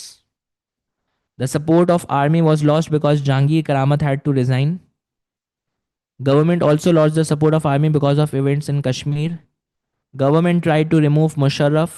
Musharraf decided army was needed. Musharraf was the army. He was able to come to power. अब इसमें आपने बेसिकली डाउनफॉल लिखना है किसका? नवाज शरीफ का, जिसमें उसका जहांगीर करामत से फड्डा हुआ। डाउनफॉल के अंदर आपके पास परवेज मुशर्रफ से कारगिल कॉन्फ्लिक्ट पे फड्डा हुआ। उसके इकोनॉमिक इश्यूज, तालिबान वाले मसले। अभी हम सारे इश्यूज को डिस्कस करते हैं कि भाई क्यों मुशर्रफ साहब को पावर में आना पड़ा। तो ज़रा हम देखते हैं आंसर्स को इंशाल्लाह और अच्छे तरीके से कवर करते हैं। Then we will move towards 10 and 14 marks. Why general Pervez Musharraf came into power in 1999। 1997 के अंदर नवाज शरीफ साहब का जो है वो फड्डा हमारे पास होता है प्रेस के साथ। क्यों? होता कुछ इस तरीके से कि एक बंदा होता है नजम सेठी, और नजम सेठी मैंने आप लोगों को दिखाया हुआ भी है। तो नजम सेठी जो है वो हमारे पास एक जर्नलिस्ट थे और वो बेसिकली क्रिटिसाइज़ करते रहते थे किसकी गवर्नमेंट को? नवाज शरीफ की गवर्नमेंट को। तो होता कुछ इस तरीके से है कि पुलिस को ये भेजते हैं और नजम सेठी को अरेस्ट करवा लेते हैं और किडनैप करवा लेते हैं। और फिर आप बताओगे जो भी न्यूज़पेपर नवाज शरीफ के खिलाफ कोई बात लिखता था उसको भी पनिश किया जाता था विद हेवी टैक्सेस। इस एक्शंस की वजह से किसकी इमेज नेगेटिव क्रिएट हो रही है? नवाज शरीफ की। और लोग कहते थे कि बहुत ही अनडेमोक्रेटिक लीडर है, इसके खिलाफ कोई भी बात करता है तो इसको मारना शुरू कर देते हैं, उसके खिलाफ एक्शंस लेना शुरू कर देता है। तो ऑब्वियसली जाहिर सी बात है कि एक पूरी दुनिया के अंदर एक बात उठी कि भाई ये कैसी गवर्नमेंट है कि जो प्रेस को ही, मीडिया को ही फ्रीडम नहीं दे रही। This also damage Pakistan democratic reputation abroad and reduce public trust in Sharif leadership. His conflict with the media weakened his popularity and added to the growing criticism against his government, which contributed his to downfall। और इसी वजूहात की वजह से general Pervez Musharraf साहब power में आए। एक ये रीज़न, लेकिन ये बहुत ही अफेक्टिव और इमीडिएट रीज़न नहीं है, ये ओवरऑल डाउनफॉल। दूसरा, Nawaz Sharif open support to Taliban in Afghanistan. ये तालिबान को सपोर्ट करते थे। The situation worsened when the US demanded that Pakistan should hand over Osama bin Laden, suspected of organising bomb attacks in Kenya, but Nawaz Sharif refused. इस refusal की वजह से पाकिस्तान के रिलेशनशिप यूएसए से ख़राब हुए और यूएस ने आपकी इकोनॉमिक और मिलिट्री एड्स रोक दी, जिसकी वजह से पाकिस्तान को इकोनॉमिक प्रॉब्लम्स फेस हुए, पाकिस्तान का ट्रेड अफेक्ट हुआ और इसी रिलेशंस की वजह से पाकिस्तान की इकोनॉमी गिरने लगी। इसी वजूहत की वजह से नवाज़ शरीफ के ऊपर प्रेशर आया और नवाज़ शरीफ की गवर्नमेंट का डाउनफॉल भी आया। फिर 1998 में जैसे ही न्यूक्लियर टेस्टिंग हुई, तो न्यूक्लियर टेस्टिंग के बाद आपको पता होगा कि फ़ौरन हमारे ऊपर क्या लग जाती है कि आपकी भीख रोक देंगे। न्यूक्लियर टेस्टिंग जैसे हमने करी, इंटरनेशनल सैंक्शंस हमारे ऊपर लग गई। Nawaz Sharif government froze foreign currency accounts and fail to manage the economy properly. आप बताओगे यूएसए जापान और के साथ हमारे रिलेशंस ख़राब होने लगे, इन्फ्लेशन बढ़ने लगी, फॉरेन इन्वेस्टमेंट बाहर से आने कम लगी, पाकिस्तानी रुपी गिरने लगा, और आप बताओगे कि हमारी इंडस्ट्रीज़ और बंद होने लगी, तो अनएम्प्लॉयमेंट भी बढ़ी, महंगाई भी हो गई और लोगों का सपोर्ट, लोगों का ट्रस्ट गवर्नमेंट के ऊपर बिल्कुल ख़त्म हो गया। इसी इकोनॉमिक कंडीशंस की वजह से आप बताएंगे कि पब्लिक डिससेटिस्फेक्शन क्रिएट हुई, which were the major factor behind Nawaz Sharif downfall. और इसी वजूहत की वजह से किसको पावर में आना पड़ा? परवेज़ मुशर्रफ को। तो पहला रीज़न हमारे पास है कि भाई न्यूक्लियर की वजह से एड रुक गई, उसामा बिन लादेन वाली बात, नजम सिटी सर, और भी रीजंस हैं, बहुत सारे रीजंस हैं। नवाज शरीफ के ऊपर आप बताएंगे कि हमारे पास करप्शन चार्जेस थे। करप्शन चार्जेस होने की वजह से सुप्रीम कोर्ट ने इनको जो है, सुप्रीम कोर्ट के जज होते हैं चीफ जस्टिस सज्जाद अली शाह, सज्जाद अली शाह और सुप्रीम कोर्ट ये कहते हैं कि भाई इनके ऊपर केसेस की इन्वेस्टिगेशन होनी चाहिए, लेकिन इनके सपोर्टर्स माशाल्लाह कोर्ट के ऊपर अटैक कर देंगे और सज्जाद अली शाह को रिज़ाइन करना पड़ेगा। किसको रिज़ाइन करना पड़ेगा?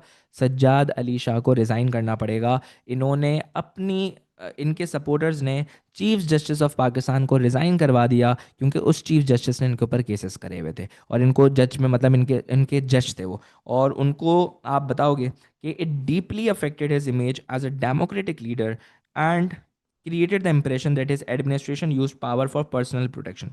This act of violence shocked the nation and showed that Sharif government did not respect law and justice. और इसी वजूहत की वजह से आप बताएंगे कि नवाज शरीफ का डाउनफॉल आया, और डाउनफॉल आने के बाद कौन पावर में आएगा? हमारे पास परवेज़ मुशर्रफ साहब। फिर है नवाज शरीफ के आर्मी के साथ रिलेशंस ख़राब है। सर रिलेशंस क्यों ख़राब है? एक बंदा था जहांगीर करामत, जो कि आर्मी चीफ थे। जहांगीर करामत आता है और बेसिकली नवाज शरीफ को कहता है भाई हम दोनों मिलकर रूल करते हैं, तुम जहांगीर में नवाज, सॉरी तुम नवाज में जहांगीर, हम दोनों मिलकर रूल करते हैं। और हम लोग एक कमेटी बनाते हैं नेशनल सिक्योरिटी काउंसिल, जहाँ पे मिलिट्री और गवर्नमेंट मिलकर रूल करती। नवाज शरीफ बोलता है कि भाई देखो बात सुनो, मेरे पास इतना फारिग टाइम नहीं है कि मैं आर्मी के साथ मिलकर रूल करूँ, आर्मी अपना देख ले, मैं अपना देख लूंगा, मैं लीडर हूँ, मैं खुद रूल कर लूँगा। यहाँ पे जहांगीर करामत का फड्डा हो जाता है और ये क्या करते हैं, ये जहांगीर करामत को हटा देते हैं। और जब ये जहांगीर करामत को हटा देते हैं और जहांगीर करामत को रिज़ाइन करवाते हैं और ये परवेज़ मुशर्रफ को लेकर आते हैं, तो आर्मी में कहीं ना कहीं ये बात आ जाती है कि यार नवाज शरीफ जो है वो आर्मी के बंदों को फालतू का हटा रहा है। तो ये आप बताओगे आर्मी इनके खिलाफ होगा, और जिसने आर्मी को सताया उसने सिर्फ और सिर्फ रिक्शा चलाया। तो नवाज शरीफ के रिलेशंस आर्मी के साथ जब भी खराब हुए, जब हमारे पास इन्होंने किसको फोर्स करा? जहांगीर करामत को रिज़ाइन करने का बोला और कहा कि हमारे पास क्या है कि आप मिलिट्री और गवर्नमेंट को क्या करें, लिंक करें। आप बताओगे कि हमारे पास शरीफ साहब ने उनको रिज़ाइन करवा के क्या करवाया? परवेज़ मुशर्रफ को पावर में लेकर आए। इसकी वजह से एक मिसट्रस्ट क्रिएट हुआ between the government and the army. And last reason हमारे पास है 1999। 1999 के अंदर आप बताएंगे कि हमारे पास इससे पहले 1998 में इनके दौर में एक ट्रीटी साइन हुई थी, लाहौर डिक्लेरेशन। और उस लाहौर डिक्लेरेशन में ये बोला गया था कि कोई भी न्यूक्लियर टेस्टिंग नहीं करेगा, कोई भी लड़ाई नहीं करेगा। अटल बिहारी वाजपेयी आए तो रिलेशंस बहुत अच्छे थे, मतलब पाकिस्तान और इंडिया को नहीं लड़ना था। 1999 में पाकिस्तानी सोल्जर्स और कश्मीरी फाइटर्स कारगिल के अंदर चले जाते under the command of general Pervez Musharraf. और आप बताएंगे फिर हमारे पास बिल क्लिंटन की फ़ोन आएगा, बिल क्लिंटन का फ़ोन आएगा नवाज़ शरीफ को कि भाई ये क्या हो रहा है। तो नवाज शरीफ बोलते हैं ये क्या हो रहा है, मुझे क्या पता। तो वो बोलते हैं भाई तुम्हारा ये बंदा परवेज़ मुशर्रफ कहाँ पहुंचा हुआ है। वो परवेज़ मुशर्रफ को कॉल करते हैं, परवेज़ मुशर्रफ को बोलते हैं कि भाई हमारी लॉ डिक्लेरेशन साइन हुई है, आप वापसी आ जाओ। परवेज़ मुशर्रफ बोलता है नहीं, मैं तो अपना ऑपरेशन पूरा करके ही आऊँगा, मैं डॉक्टर हूँ और मैं इंडिया वालों का आज ऑपरेशन करके ही आऊँगा। अब जैसे ही हमारे पास ये बोला कि मैं ऑपरेशन करके आऊँगा, नवाज शरीफ बोलते हैं मैं प्राइम मिनिस्टर हूँ, ये तो मेरी कोई वैल्यू ही नहीं है, ये ना घर में कोई मेरी सुन रहा है, ना मैं प्राइम मिनिस्टर हूँ कोई मेरी सुन रहा है। अब इसने बोला कि भाई हम परवेज़ मुशर्रफ को हटा देंगे। अच्छा, पहले ये जहांगीर करामत को भी हटा चुका है, अब ये परवेज़ मुशर्रफ को हटा के ज़ियाउल्लाह भट्ट को लाना चाहता है। और जैसे ही हटाने की बात करेगा तो परवेज़ मुशर्रफ के जितने भी चाहने वाले थे और परवेज़ मुशर्रफ ने मिलकर मार्शल लॉ लगा दिया। तो आप बताएंगे और इस तरीके से वो पावर में है, तो आप बताओगे। When the international pressure increased, Nawaz Sharif agreed to withdraw the troops. Later, he tried to dismiss Musharraf and ban his plan from landing in Pakistan. While returning from Sri Lanka, the army immediately reacted by taking control of the airport and allowing Musharraf's plane to land safely. The military then overthrew the government, arrested Nawaz Sharif, and declared General Pervez Musharraf as the new ruler of Pakistan. तो अगर paper में सवाल आ जाए कि परवेज़ मुशर्रफ साहब power में क्यों आए, तो एक तो नवाज शरीफ का मीडिया से फटना, दूसरा तालिबान को सपोर्ट करने की वजह से इकोनॉमिक एड रुक गई, न्यूक्लियर की वजह से इकोनॉमिक एड हमारी रुक गई। उसके बाद जज से इन्होंने फड्डा ले लिया, उसके बाद इन्होंने जहांगीर करामत को सताया और इन्होंने उनको रिज़ाइन करवाया, और परवेज़ मुशर्रफ से भी इन्होंने फालतू का फड्डा लिया और उन्होंने परवेज़ मुशर्रफ ने बोला तुम्हारी ऐसी की तैसी गंजे, और उसको क्या करा, पावर से हटा दिया। तो ये हमारे पास 7 मार्क्स के क्वेश्चंस थे, और 7 मार्क्स को हम लोगों ने आज डिस्कस किया। सबसे पहले कि हमारे पास ये वाला why many Muslims rejected western education, क्यों जिहाद मूवमेंट सेटअप हुई, क्यों 1937 के इलेक्शंस फ़ायदेमंद थे, और एजुकेशन रिफॉर्म क्यों इंपॉर्टेंट थे। अब हम आ जाते हैं 14 मार्क के सवालात पे, जो कि हमारा बहुत बहुत इंपॉर्टेंट सवाल है। प्लीज़ प्लीज़ प्लीज़ मेरे प्यारे बच्चों, गौर से आपने समझना है। सबसे पहले हम सेक्शन 1 का एक टॉपिक है सर सैयद अहमद खान, और इसका 14 मार्क्स समझते हैं। असेस द सिग्निफिकेंस, क्या सवाल है, असेस द सिग्निफिकेंस। आपने सिग्निफिकेंस पे फोकस करना है। किसकी सिग्निफिकेंस, सर सैयद अहमद खान की, in improving the status of Muslims, his two nation theory. क्या आपको सर सैयद अहमद खान की टू नेशन थ्योरी पता है? किस किस को पता है सर सैयद अहमद खान की two nation theory? Hand raise कर लो। जिस जिसको सर सैयद अहमद खान की टू नेशन थ्योरी पता है हैंड रेस कर लो जल्दी जल्दी से, शाबाश। सही है। आपको उनकी कंट्रीब्यूशन टू एजुकेशन मतलब एजुकेशनल सर्विसेज पता है? हैंड रेस कर लो अगर आपको आती हैं तो। आती हैं? या आपको सर सैयद अहमद खान की रिलेशंस इंप्रूव करने वाली बातें आती हैं कि उन्होंने रिलेशंस कैसे इंप्रूव करे? तो हैंड रेस कर लो। सही है सर। अब आपका चेकिंग कैसे होगी? अगर आपने सिर्फ टू नेशन थ्योरी लिखा तो आप L3 पर हो। अगर आपने सिर्फ कंट्रीब्यूशन टू एजुकेशन लिखा आपने L3 हो। अगर आपने रिलेशंस विद ब्रिटिश लिखा तो भी आप L3 हो। लेकिन अगर आप मोर देन वन सर्विस लिख दो, सही है, जैसे ये सर्विस नंबर 1, सर्विस नंबर 2 और सर्विस नंबर 3, तो आप लेवल 4 पे चले जाओगे। मतलब मोर देन वन सर्विस का मतलब ये है कि आप इसके अंदर टू नेशन थ्योरी भी लिख रहे हो और आप एजुकेशन भी बता रहे हो। सर टोटल तो मुझे 4 लिखने होते हैं ना, यहाँ पे तो सर 3 बातें दी हुई हैं, तो मैं कैसे 4 बातें लिखूंगा? तो बेटा आपको हमने कितनी सारी एजुकेशनल सर्विसेज बताई हुई हैं, आपने करना क्या है, देखो हमने इसका नोट्स में सॉल्व आंसर भी दिया हुआ है।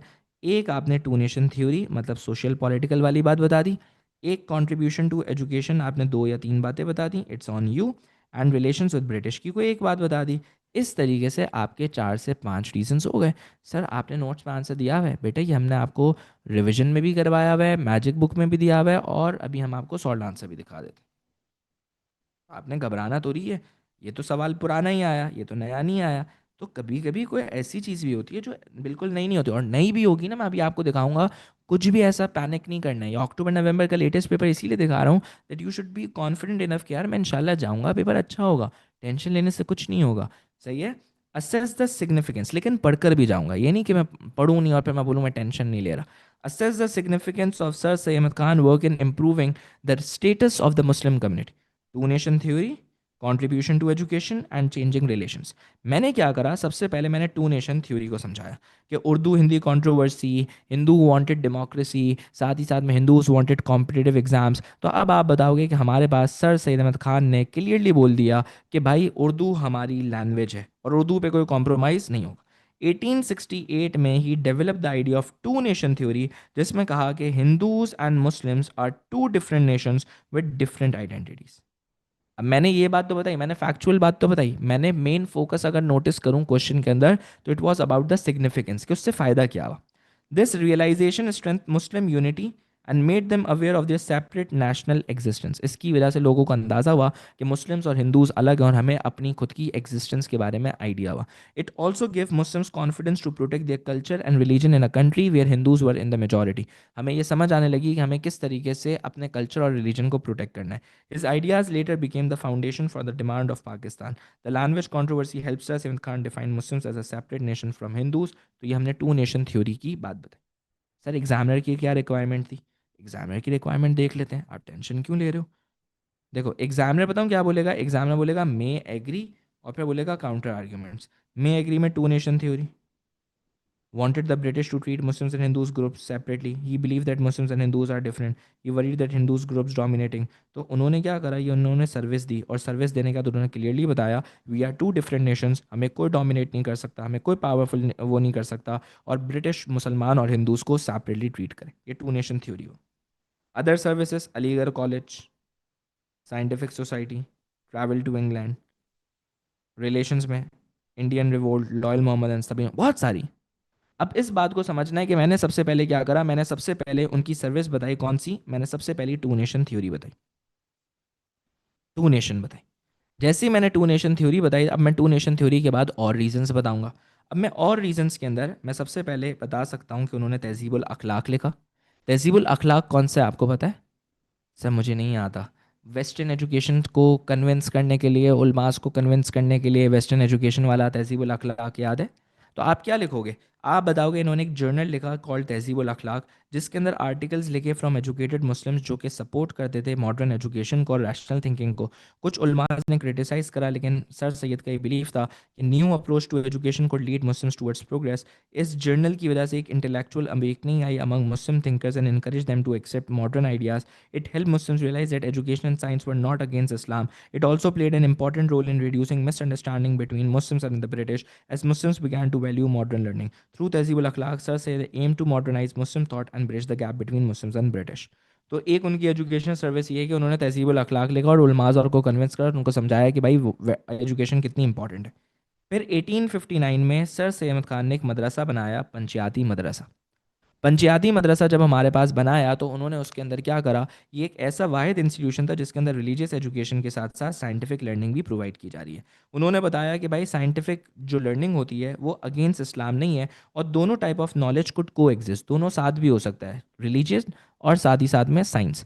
This Madrasa became a model of balanced education, encouraging Muslims to accept modern subject without abandoning their faith. Faith भी follow कर रहे हैं और साथ ही साथ में modern education. It helped remove their fear that Western education would harm Islamic values. The effort also showed that British Muslims were willing to embrace modern knowledge, improving their mutual relations. By founding this madrasa, Sir say they helped Muslims accept modern education while staying true to in their religion. फिर 1863, 1863 में इन्होंने scientific society बनाई गाजीपुर में, जहाँ पे modern knowledge इन्होंने मुसलमानों में फैलाई। इन्होंने साइंटिफिक वर्क्स को इंग्लिश से, पर्शियन से उर्दू में कन्वर्ट करा ताकि लोग उसको पढ़ें समझें। This allowed Muslims to learn about scientific progress and appreciate British contributions to modern science. It reduce the feeling of hatred and mistrust towards British. उनको समझ आया कि वो वाकई कुछ अच्छा काम कर रहे हैं, and encourage Muslims to respect their achievements. The society also help Muslim realise that scientific education could improve their lives and strengthen their community. Through the scientific society, Sir Said helped Muslims gain respect for modern knowledge and improve relations with British. फिर आप बताएंगे 1869, 1869 के अंदर वो वहाँ पर गए और उन्होंने एजुकेशन सिस्टम इंग्लैंड का देखा, और इंग्लैंड के एजुकेशन सिस्टम के बाद देखने के बाद 1875 में मोहम्मदन एंग्लो ओरिएंटल स्कूल बनाया, उसी को कॉलेज में कन्वर्ट करा और उसी को यूनिवर्सिटी में कन्वर्ट करा। अब इससे फ़ायदा क्या हुआ? These college help Muslims compete with Hindus in education, created a new generation of educated Muslim leaders, also improved British Muslim relationship, educated and loyal citizens. The Mohammedan Anglo-Oriental College became a center of Aligarh movement. Now you need to understand one thing कि जब मैं अपने answer लिख रहा हूँ तो मैं अपने आंसर के अंदर क्या लिख रहा हूँ? मैं अपने आंसर के अंदर एजुकेशन सर्विसेज लिख रहा हूँ। नाउ इट्स ऑन मी कि मैं 2 एजुकेशन सर्विस लिखता हूँ या 3 लिखता हूँ, लेकिन मैं उसको अच्छे से एक्सप्लेन करके उनकी सर्विसेज लिखूंगा। सही है।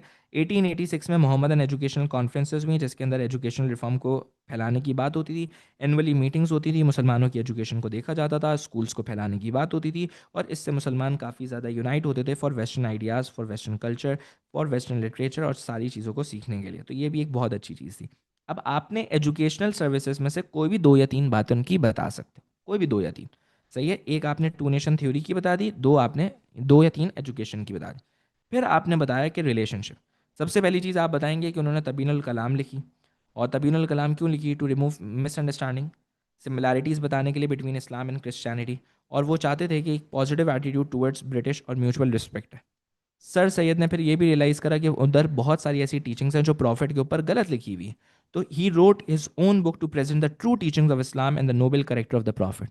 This effort helped the British to gain a clear and accountable, accurate view of Islam. They began to see Muslims as a peaceful and a loyal community rather than as rebels and extremists. His writings helped remove religious bias and build a bridge of understanding between the two sides. तो यहाँ पर वो भी हो रहा है। तो आपने सबसे पहले बताया कि तबीनुल कलाम की वजह से रिलेशंस बेहतर हो रहे हैं। फिर आपने बताया कि यार उन्होंने जितनी भी राइटिंग्स और लिखी प्रॉफिट और के ऊपर, उनको सही करा। फिर आप बता सकते हो उन्होंने नदारत का वर्ड का मतलब बताया कि नदारत को वो समझते थे कि गाली वाली देना। उन्होंने बताया नदारत is derived from the word nasir which means helper, और हेल्पर का मतलब ये है कि आपने ये आपको हेल्पर बोल रहे हैं, आपको कोई बुरा तो नहीं बोल रहे। तो ब्रिटिश ने रियलाइज़ करा कि मुसलमान उनको डिसरिस्पेक्ट नहीं कर रहा, और उससे मिसट्रस्ट उनका ख़त्म हुआ और रिलेशन अच्छे हुए। फिर आप बताओगे 1860, 1860 के अंदर आप बताओगे the causes of the Indian revolt. और the causes of the Indian revolt इन्होंने लिखा और समझाया कि भाई वॉर के अंदर सिर्फ मुसलमान नहीं थे, हिंदूज भी थे, मुसलमान भी थे। अगर आपने पनिश करना है तो सबको पनिश करो, सिर्फ मुसलमानों को पनिश करना अनफेयर है। इससे मुसलमानों की इमेज अच्छी हुई और समझाया कि भाई हम जो है वो आपके लॉयल सिटीजन हैं और हम आपको हेल्प करेंगे। फिर लॉयल मोहम्मदन ऑफ इंडिया लिखी, जिसके अंदर आप बताओगे बताया कि हम आपसे हमेशा लॉयल रहेंगे, पहले भी हम आपसे लॉयल रहे हैं, आज भी हम आपसे लॉयल रहेंगे। ब्रिटिश ऑफिशियल्स को कन्विंस करा और समझाया कि भाई आपने टेंशन लेने की ज़रूरत नहीं है, कि हम आपसे हमेशा लॉयल हैं। और वॉर के अंदर उन्होंने बीवी बोल रहा हूँ, ब्रिटिश वुमेन एंड चिल्ड्रन की मदद करी, और जैसी मदद करी जिसकी वजह से उनके रिलेशंस और अच्छे हो गए, तो उनको घर भी दिया गया था, उन्होंने मना कर दिया। अब बहुत सारी सर्विसेज हैं, मुझे सब नहीं लिखना। Please you need to understand one thing, कि मुझे सब नहीं लिखना, मुझे कुछ लिखना है। और वो कुछ क्या है कि मुझे 3 सर्विसेज टोटल पूछी थी। मैंने टू नेशन थ्योरी की कोई एक बात अच्छे से डेवलप करके एक्सप्लेन करके लिख दी। मैंने कंट्रीब्यूशन टू एजुकेशन की 2 से 3 बातें लिख दी, और रिलेशंस की मैंने कोई एक लिख दी। नाउ इट्स ऑन मी, मैं किसी एक की भी ज़्यादा लिख सकता हूँ, मेरे ऊपर है। मेरे हिसाब से एजुकेशन था तो मैंने एजुकेशन 2 या 3 बातें उसकी लिख दी। तो ये मेरे पास एक बात ये लिख दी, मेरे पास ये आपने इनमें से कोई भी 2 बातें लिख दी, और इतनी सारी जो हमारे रिलेशंस वाली बातें इनमें से कोई भी एक लिख दो। सारी नहीं लिखनी होती है आपने, सही है। तो आपने इस तरीके से जब लिखा तो अब आप कंक्लूजन क्या लिख सकते हो? In conclusion, although Sir Seymour Khan made important political contributions such as developing two-nation theory and also worked to improve relations between Muslims and British, his educational reforms were the most significant. His establishment of Mohammedan Anglo-Oriental College, Scientific Society, and Mohammedan Educational Conference directly improved the intellectual level of Muslims and prepared to them to compete in modern society. These reforms had a wider and long-lasting impact as they produced educated leaders, increased awareness, and strengthened the overall position of Muslims. In comparison, his political ideas and efforts to improve relations were important, but dependent on the success of education. As without education, Muslims could not protect their political rights or build a strong relationship. Therefore, it is clear that educational reforms were the most important contribution because they created a strong foundation for both political awareness and social progress of Muslims. तो मैंने अपने conclusion में उसको justify करा कि भाई मेरे हिसाब से एजुकेशन सबसे इंपॉर्टेंट क्यों है, तो ये आपने की जस्टिफिकेशन। ये तो सर बच्चों वाला सवाल था, सर कोई मुश्किल सवाल दिखाए। अब ये मुश्किल सवाल है, ये नया सवाल आया, पहली दफ़ा ऐसा सवाल आया, अब बच्चा यहाँ पर कंफ्यूज। यार आप सवाल को समझा करो, सवाल को ब्रेक डाउन किया करो। कोई भी पेपर में ऐसी चीज़ आपको एग्जामिनर नहीं दे सकता जो आपने नहीं पढ़ी हो, सही है। प्लीज़ गौर से सुनना। 2 और 3 गौर से सुन लो। 4 और 5 में फिर भी माफा माफी चल सकती है क्योंकि वो 5 पेपर्स के ही थे सवाल आते हैं। लेकिन 2 और 3 प्लीज़ गौर से सुन लो। टू वॉट एक्सटेंट, सबसे पहले तो समझते हैं what do you mean by to what extent. To what extent का मतलब है किस हद तक, किस हद तक। Did laws introduce by British, laws introduce by British between 1784 and 1850, किस हद तक जो उन्होंने लॉज इंट्रोड्यूस करे बिटवीन 1884 एंड 1850, सही है। Extend their rule in the subcontinent, मतलब ये ब्रिटिश एक्सपेंशन का सवाल है। अब इसका सवाल का मतलब क्या है? अगर मैं आपसे, जब भी आपको सवाल समझ नहीं आए, आप उसी तरीके का सवाल अपने दिमाग में खुद बना सकते हो और सवाल को समझ सकते हो। मुझे सवाल समझ नहीं आ रहा है, ये क्या लिखा हुआ है। मैं क्या करूँगा, कुछ वर्डिंग्स चेंज कर दूंगा, वर्डिंग्स चेंज करने के बाद सवाल को समझूंगा। लेट से मैंने लिखा to what extent did efforts by sir MYM help students to score an A star. Explain your answer. मुझे सवाल समझ नहीं आया, मैंने क्या करा, मैंने ऐसे ही उसको चेंज कर दिया। किस हद तक, किस हद तक एफर्ट जो सर यूसुफ ने करी, उन्होंने आपको अच्छा ग्रेड लाने में हेल्प करी। या तो हेल्प करी, या तो हेल्प नहीं करी। ऐसा ही है, या फिर तो या तो सर यूसुफ की एफर्ट्स होंगी, या सर यूसुफ के अलावा किसी और की एफर्ट्स होंगी ये स्टार लाने के लिए। ऐसे ही है, आप बोल सकते हो यार सर यूसुफ ने हेल्प नहीं करी, सर यूसुफ तो बिल्कुल फारिग थे, मैं तो आपको पता है जो है वो पढ़ता वढ़ता मैं सर यूसुफ से नहीं था, क्योंकि सर पैसे लेके भाग जाते थे, लूटते थे। तो आप इस तरीके से कुछ भी लिख सकते हो। तो एक जगह पे आप बताओगे हाँ यार सर यूसुफ ने मुझे हेल्प करी, और एक जगह बोलोगे नहीं यार सर यूसुफ के अलावा और भी बहुत सारे फैक्टर्स थे। आपको पता है वो एक एक बाजी थी, वो आती थी, this is how I scored an A star. उसके बाद फिर वो बोलती थी, after a very very good good response of O level Islamiat, now I am releasing O level Pakistan studies guess paper and you. चले, अब हमें इस बात को समझने की ज़रूरत है कि to what extent did efforts by sir MYM help to. तो आपने इस बात तो इस बात को समझना है, to what extent did laws introduce by the British between 1784 and 1850 extend their rule. या तो इन लॉज ने आपको हेल्प करा, ये इसके अलावा आपको किसी ने हेल्प नहीं करा। तो आपने इस बात को समझना है, टू व्हाट एक्सटेंट, किस हद तक। या तो लॉज ने, अब ब्रिटिश एक्सपेंशन आप जरा सोचो, आपने कौन कौन से लॉज पढ़े। सर मैंने पिट्स इंडिया एक्ट पढ़ा था, आपको पता है। सर मैंने परमानेंट सेटलमेंट एक्ट भी पढ़ा था, मैंने सब्सिडायरी अलाइंसेस भी पढ़ा था, मैंने डॉक्ट्रिन ऑफ लैब्स भी पढ़ा था। तो सर मैं डॉक्ट्रिन ऑफ लैब्स लिख सकता हूँ, वो तो 1852 में हुआ था। आपकी नई मार्किंग स्कीम में 1848 की डेट आ चुकी है। अब कंफर्म हो चुका है कि 1848 भी हम उसको लिख सकते हैं। तो आप 1848, क्योंकि वो इंट्रोड्यूस 1848 में हुआ था, मशहूर उसकी वजह से जो प्रॉब्लम्स क्रिएट हुई थी वो 1852 में हुई थी। तो आप उसको 1848 में लिख सकते हो। अब हम ज़रा इसकी मार्किंग स्कीम देखते हैं कि what examiner is basically expecting from अस।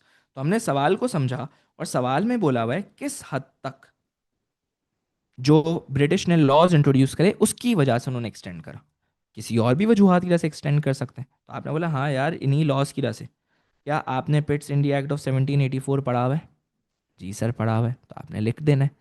क्या आपने परमानेंट सेटलमेंट ऑफ 1793 पढ़ा हुआ है?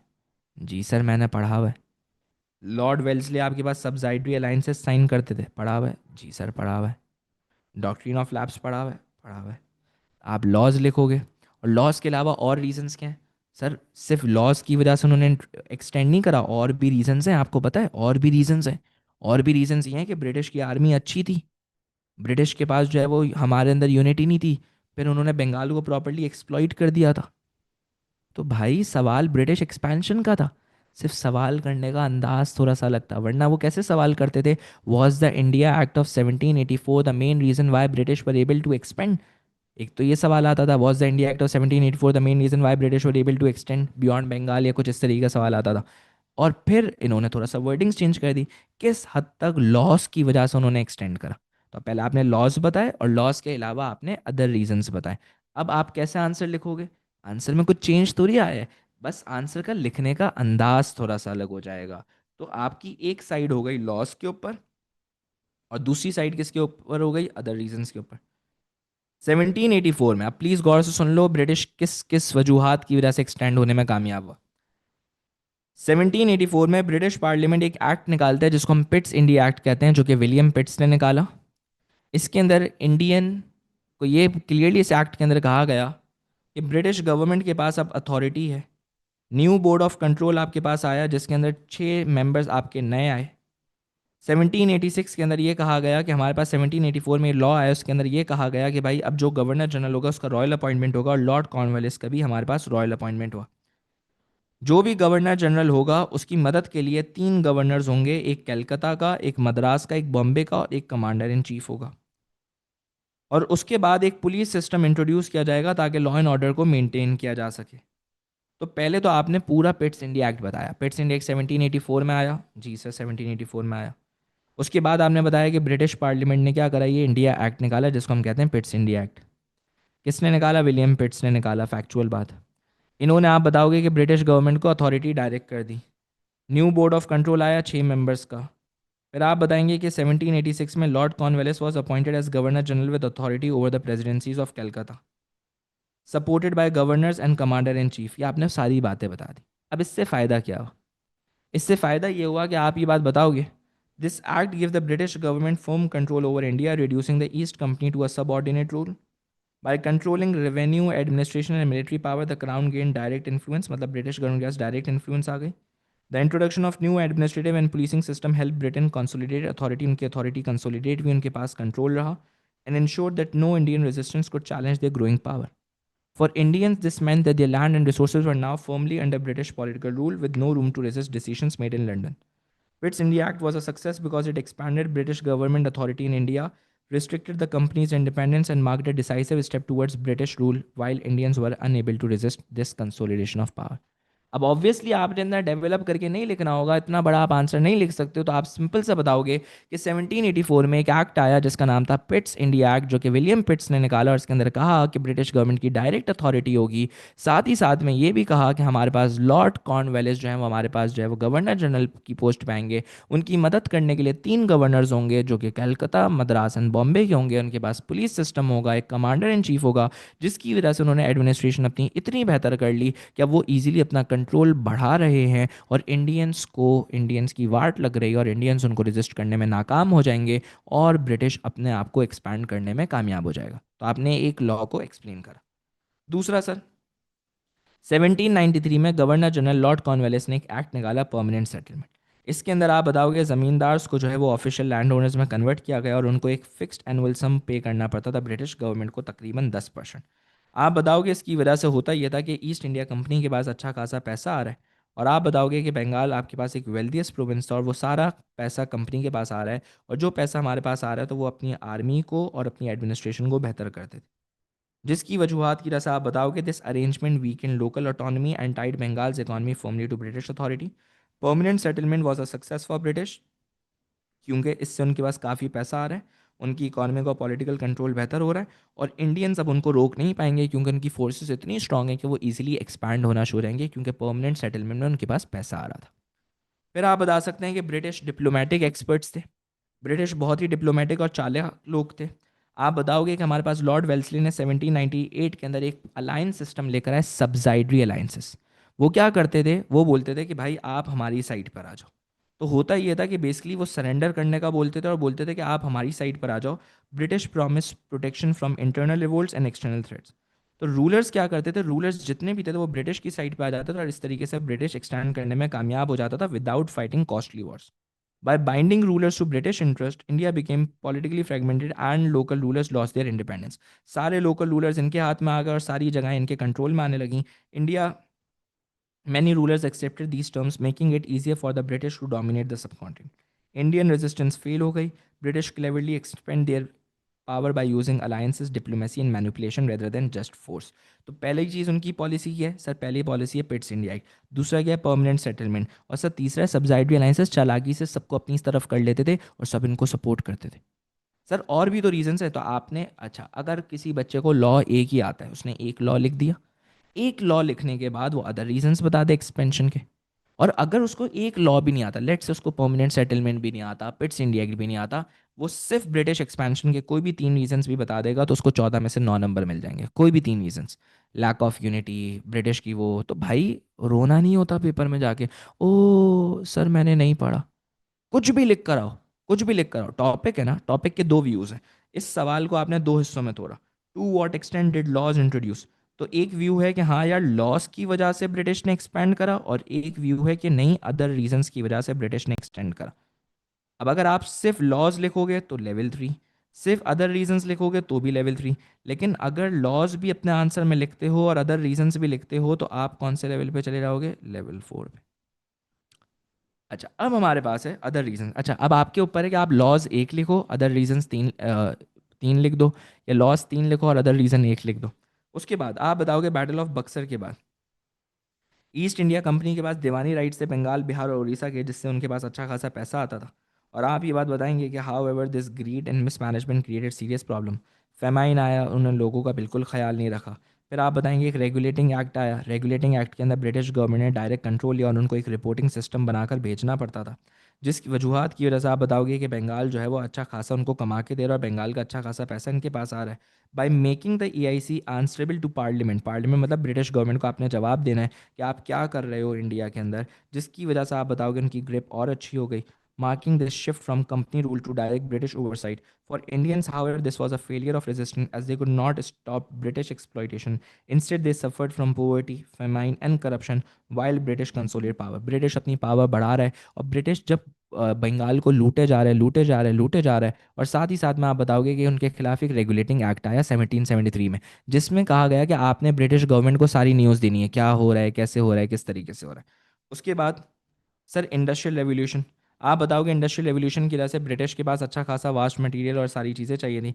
उन्होंने क्या करा, उन्होंने नेटवर्क ऑफ रोड्स बनाए, रेलवेज बनाए, जिसकी वजह से उनकी कम्युनिकेशन बहुत बेहतर थी। This system allowed Britain to monopolise India's cotton trade, अच्छा खासा पैसा कमाया। फिर आप बताओगे इंफ्रास्ट्रक्चर से रोड्स, रेलवेज, ब्रिजेस बनाए, जिसकी वजह से आप बताओगे कि हमारे पास इनको काफ़ी ज़्यादा सपोर्टर्स मिले। As a result Britain expanded its economic and political dominance while Indian industries weakened and resistance became harder. तो वो लोग पैसा कमा रहे हैं, ब्रिटिश पैसा कमा रहे हैं, ब्रिटिश वो पैसा लगा रहे हैं और पैसा लगाने का अपने आप को स्ट्रॉन्ग बना रहे हैं। हमारी इंडस्ट्रीज़ बंद हो रही हैं, हमारी इंडस्ट्रीज़ खराब हो रही हैं, वो अपनी डेवलपमेंट पे भी इंफ्रास्ट्रक्चर पे भी डेवलपमेंट कर रहे हैं, तो खूब पैसा कमाया जा रहा है और वो अपने आप को एक्सपैंड करने में कामयाब हो रहे हैं। उसके बाद ब्रिटिश की मिलिट्री सुप्योरिटी थी। आप बताओगे कि हमारे पास सिराजुद्दौला को कैसे रॉबर्ट क्लाइव ने हराया, वेल ट्रेंड आर्मी थी, मॉडर्न वेपन्स थे। आप बताओगे कि हमारे पास एफिशिएंट कम्युनिकेशन सिस्टम था, चीज़ें बहुत अच्छी थी, जिसकी वजह से वो लोग वॉर जीते। और लास्ट में आप बताओगे ब्रिटिश के अंदर यूनिटी थी, इंडियंस के अंदर बिल्कुल भी यूनिटी नहीं थी। तो जब आप लिखोगे तो आप बहुत सारे रीजंस लिख सकते हो, लेकिन आपके पास मेन रीजंस हैं कि आपने लॉस के बारे में बताया कि कैसे उसकी वजह से एक्सपैंड हुए, और अदर रीजंस। सर कंक्लूजन में क्या लिखूंगा, अगर आप लॉस के ऊपर 3 पैराग्राफ लिखते हो, कोई एक पैराग्राफ लॉ के ऊपर और बाकी 3 लिखते हो, although the laws introduced by British played an important role in extending their control and securing revenue, they were not the most significant reason for British expansion. Other factors were more important, especially military superiority, which allowed the British to defeat strong Indian rulers, and the lack of unity among Indian resistance, which made resistance weak and unorganized. In addition, the Industrial Revolution provided Britain with wealth, resources, and infrastructure that further strengthened its control over India. These factors had a wider and more direct impact on British expansion compared to laws, which mainly supported administration. Therefore, it is clear that other reasons were more important because they directly enabled the British to gain and maintain control over the subcontinent. तो ये हमारे पास कहानी है, जो हमें कहानी पता होना ज़रूरी है। सर इसके बाद क्या है, इसके बाद हमारे पास सवाल है, और वो सवाल हमारे पास है ये वाला। ये भी एक नया सवाल है, बच्चा यहाँ पर आकर सवाल पे गाली बकना शुरू कर देता है, सर ऐसी की तैसी, आपने हमें पढ़ाया नहीं, ये नहीं करा, वो नहीं करा, सर ये आपने हमारे साथ गलत कर दिया। मैं आपको समझाता हूँ आपने ये कैसे पढ़ा हुआ और किस तरीके से पढ़ा हुआ है। प्लीज़ सवाल को गौर से समझना। The MC reforms were unsuccessful in achieving political reform in the subcontinent. How far do you agree? सवाल में लिखा हुआ है कि MC रिफॉर्म्स अनसक्सेसफुल थे। How far do you agree? अब या तो आप एग्री करोगे या तो आप डिसएग्री करोगे। अगर आप एग्री करोगे तो आप बोलोगे ये अनसक्सेसफुल है, और अगर आप डिसएग्री करोगे तो आप बोलोगे ये सक्सेसफुल है। मतलब आपने इस आंसर में दो चीज़ें बतानी है, सक्सेस और फेलियर। अगर आपने सिर्फ सक्सेस बताया तो आप L3 पे होगे, सिर्फ फेलियर बताया तो भी L3 पे होगे। लेकिन अगर आपने सक्सेस और फेलियर्स दोनों डिस्कस करे और फिर बताया कि ये सक्सेसफुल था या अनसक्सेसफुल था, तो आपको अच्छे मार्क्स मिल जाएंगे। तो आपने दो चीज़ें बतानी है, सक्सेसेस एंड फेलियर्स। सर आपने फेलियर्स करवाए MC रिफॉर्म के, ज़रा सोचो, क्या वोटिंग राइट्स ज़्यादा थे या कम थे? Sir voting rights MC reforms में 2% थे। सर क्या इसके अंदर डायर की थी? जी सर डायर की थी। मेन सेल्फ रूल मिला था? नहीं मिला था। सक्सेस फेलियर्स तो आपने, सर आपने सक्सेसेस नहीं पढ़ाया सर, सक्सेसेस नहीं पढ़ाया सर आपने, सर हमारे साथ धोखा कर दिया सर। अब ज़रा याद करो, जब आपने वर्ल्ड वॉर 1 का टॉपिक करा था, वर्ल्ड वॉर 1 के कॉन्सिक्वेंसेस के अंदर, पॉजिटिव कॉन्सिक्वेंसेस के अंदर, क्या आपने MC रिफॉर्म्स की अच्छी बातें पढ़ी थी कि वोटिंग राइट्स पहले से बेहतर हो गए, आपके पास जो है वो बाई कैमरल लेजिस्लेचर इंट्रोड्यूस हुआ, आपके पास जो है वो कुछ बेहतरी पड़ी है ना? आपने वही सक्सेसेस MC रिफॉर्म्स के यहाँ पर भी लिखने थे। लेकिन उस वक्त आप क्या करते हो, उस वक्त आपके दिमाग में नेगेटिव थॉट आता है, शैतान आपके दिल में ये बात डालेगा, शैतान बोलेगा सर यूसुफ को गाली देकर टाइम ज़ाया कर दो। आपने उस वक्त टाइम ज़ाया नहीं करना, पेपर के बाद बल्ले दे देना, मुझे कोई मसला नहीं है, लेकिन पेपर के वक्त आपने उस वक्त सवाल को समझना है कि सवाल एक्सपेक्ट क्या कर रहे हैं। Now let's see what marking scheme says, and then हम आपको आंसर भी दिखाते हैं। मे एग्री कि Montagu Chelmsford reforms were unsuccessful. तो MC रिफॉर्म्स आप बताएंगे कि उसमें फ्यू कंसेशंस थी, 5.5 मिलियन 250 मिलियन में सिर्फ वोट कर सकते थे। Council of princess had little power, overall power viceroy के हाथ में थी। People expected more concessions from British after the war. तो ये फेलियर्स हो गए, सही है, ये तो फेलियर्स हो गए। What about successes? It is the first mention of self rule, council of state 60 members, legislative assembly 145 members, bicameral legislature होगा 2 houses, legislative assembly council of state, आ गए सक्सेसेस। तो उस वक्त खुदारा पेपर के अंदर रोना नहीं है, पेपर में सवाल को समझना है कि भाई मुझे एमसी, और अगर अल्लाह ना करे लेट से, मेरे मुंह में खाक वैसे, लेकिन एक बात बता रहा हूँ, अगर लेट से पेपर में आपको नहीं आता, ये सवाल नहीं आता, अब यही करना है, तो भाई सिर्फ फेलियर लिख कर आ जाओ, 3 फेलियर लिख कर आ जाओ, 14 में से 9 और 14 में से 0 में ज़मीन आसमान का फ़र्क है। सिर्फ 3 फेलियर्स लिख कर आ जाओ, फेलियर्स तो पढ़ के गए थे ना, वो तो उसका तो पास पेपर में क्लियरली सवाल आया था, तो आप वो लिख कर आ जाना। पेपर में पैनिक नहीं करना, पेपर में घबराना नहीं होता, पेपर में सुकून से करना होता है। चलें भैया सॉल्व आंसर देखते हैं। द मोंटेगू गेल्फान reforms were the unsuccessful. Success number 1, एक सक्सेस लिखा हुआ है, 2 सक्सेस लिखे हुए हैं, फिर फेलियर, फेलियर, फेलियर, सही है, 3 फेलियर्स लिखे हुए हैं। मैं आपको ये सजेशन दूंगा कि आप एक सक्सेस लिखो, 3 फेलियर लिखो। अब हमने क्या लिखा, एमसी रिफॉर्म्स बहुत ज़्यादा इंपॉर्टेंट थे, क्योंकि पहली दफ़ा ऐसा हुआ कि ब्रिटिश ने पहली दफ़ा बोला कि हम सेल्फ रूल आपको देने वाले हैं। वर्ल्ड वॉर 1 के बाद ब्रिटिश ने रिकग्नाइज करा कि इंडियन सोल्जर्स और रिसोर्सेज बहुत ज़्यादा इंपॉर्टेंट थे, जिसकी वजह से वो लोग वॉर जीते। Legislative council were expanded, around 5.5 million Indians were given the right to vote. Although this was a small number compared to the total population, it still marked the beginning of political participation for Indians. This was a success because it showed that British had accepted the idea of giving Indians a role in running their own country, even it was limited. वो उनको कुछ हद तक role देना चाह रहे हैं अपनी उसके अंदर, गवर्नमेंट के अंदर, और जिसके अंदर आप ये बात बताओगे कि हमारे पास वोटिंग राइट्स को थोड़ा सा बढ़ाया गया, उसके बाद आप बताओगे कि उन्होंने उनको अप्रिशिएट करा कि वर्ल्ड वॉर 1 हम आपकी वजह से जीते, लेजिस्लेटिव काउंसिल्स को एक्सपेंड किया गया, यस फ़ायदा। Another success of the reforms was the introduction of bicameral legislation at the center, including Council of State and Legislative Assembly. आप बता सकते हो काउंसिल ऑफ स्टेट के अंदर 60 मेंबर्स थे, लेजिस्लेटिव असेंबली के अंदर 145 मेंबर्स थे। This system allowed Indians to debate laws, वो अब मशवरा कर सकते हैं, discuss government policies and take part in decision making to a certain extent. A council of princes was also established to represent princely states. Although the powers given were limited, this system provided Indian leaders with a valuable experience in administration and governance. It helped prepare them for future political responsibilities. Therefore, this was a success because it introduced a proper political structure and gave Indians some involvement in lawmaking. तो basically आपने MC reforms का एक success लिखना था, 2 success लिख दो, एक success लिख दो, आपके ऊपर है। एक सक्सेस लिखना था यार, इसमें क्या अच्छी बात हुई, इसमें पहले से तो वोटिंग राइट्स बढ़ाए गए, इसमें बाय कैमरा लेजिस्लेचर हुआ, गवर्नमेंट के अंदर मौका मिला, इंडियंस इसके अंदर पार्टिसिपेट कर सकते हैं। खुदारा कुछ भी लिख कर आना, लेकिन लिख कर प्लीज आना, भागना नहीं होता पेपर से कि यार मैं भाग जाऊं, मैं सवाल अटेम्प्ट ही नहीं करूंगा। एक सक्सेस आपने सिर्फ लिखना था, फेलियर। आप बताओगे despite these reforms real power remain in the hands of British. System of dyarchy आया जिसके अंदर पावर को रिजर्व्ड और ट्रांसफर्ड में चेंज किया गया। इंपॉर्टेंट जितनी भी पावर्स थी वो ब्रिटिश के हाथ में दे दी गई। The viceroy had the authority to overrule decisions और pass laws without approval. This has made it clear that British were not ready to give real authority to Indians. As a result, many leaders felt that the reforms were only an illusion of progress and did not bring meaningful political change. हमें कोई power नहीं मिली, dyarchy था, dyarchy मतलब main power सारी British के हाथ में। दूसरी बात, Another major weakness was that only a very small number of Indians were allowed to vote. 250 million में से सिर्फ 5 to 5.5 मिलियन पीपल वोट कर सकते थे, 2% वोटिंग राइट्स पे। Wealthy land owners, tax payers and educated individuals सिर्फ vote करते थे। This meant that the majority of ordinary Indians had no say in government decisions. The system was therefore unfair and undemocratic as it excluded most of the population. This caused dissatisfaction among political leaders and the general public who believed that the British were not serious about introducing democracy. With disappointment, हमने war में उनकी मदद करी and we were expecting a lot. The reforms also failed because they did not meet the expectations of Indian leaders after World War One. Indians ने उनको support करा, हमारे लाखों लोग उसमें मारे गए. However, the reforms only offered limited concessions, जिससे हमें बुरा लगा. Prominent leaders like Mahatma Gandhi and Muhammad Ali Jinnah criticized the reforms openly. This opposition showed that the reforms had failed to satisfy Indian political demands. मैंने एक success, 3 failure लिखे और examiner के मुंह पे आंसर मार के आया। If paragraph on 1 success first step towards rule and 3 failures, तो मैं कंक्लूजन क्या लिखूंगा? Although Montego conferred reform had one important as they marked the first step towards self-rule and allowed limited Indian participation, they were largely unsuccessful in achieving real political reform. The system of diarchy ensured that actual power remained with British, limited franchise excluded the majority of Indians, and the reforms failed to meet the expectation of Indian leaders after the war.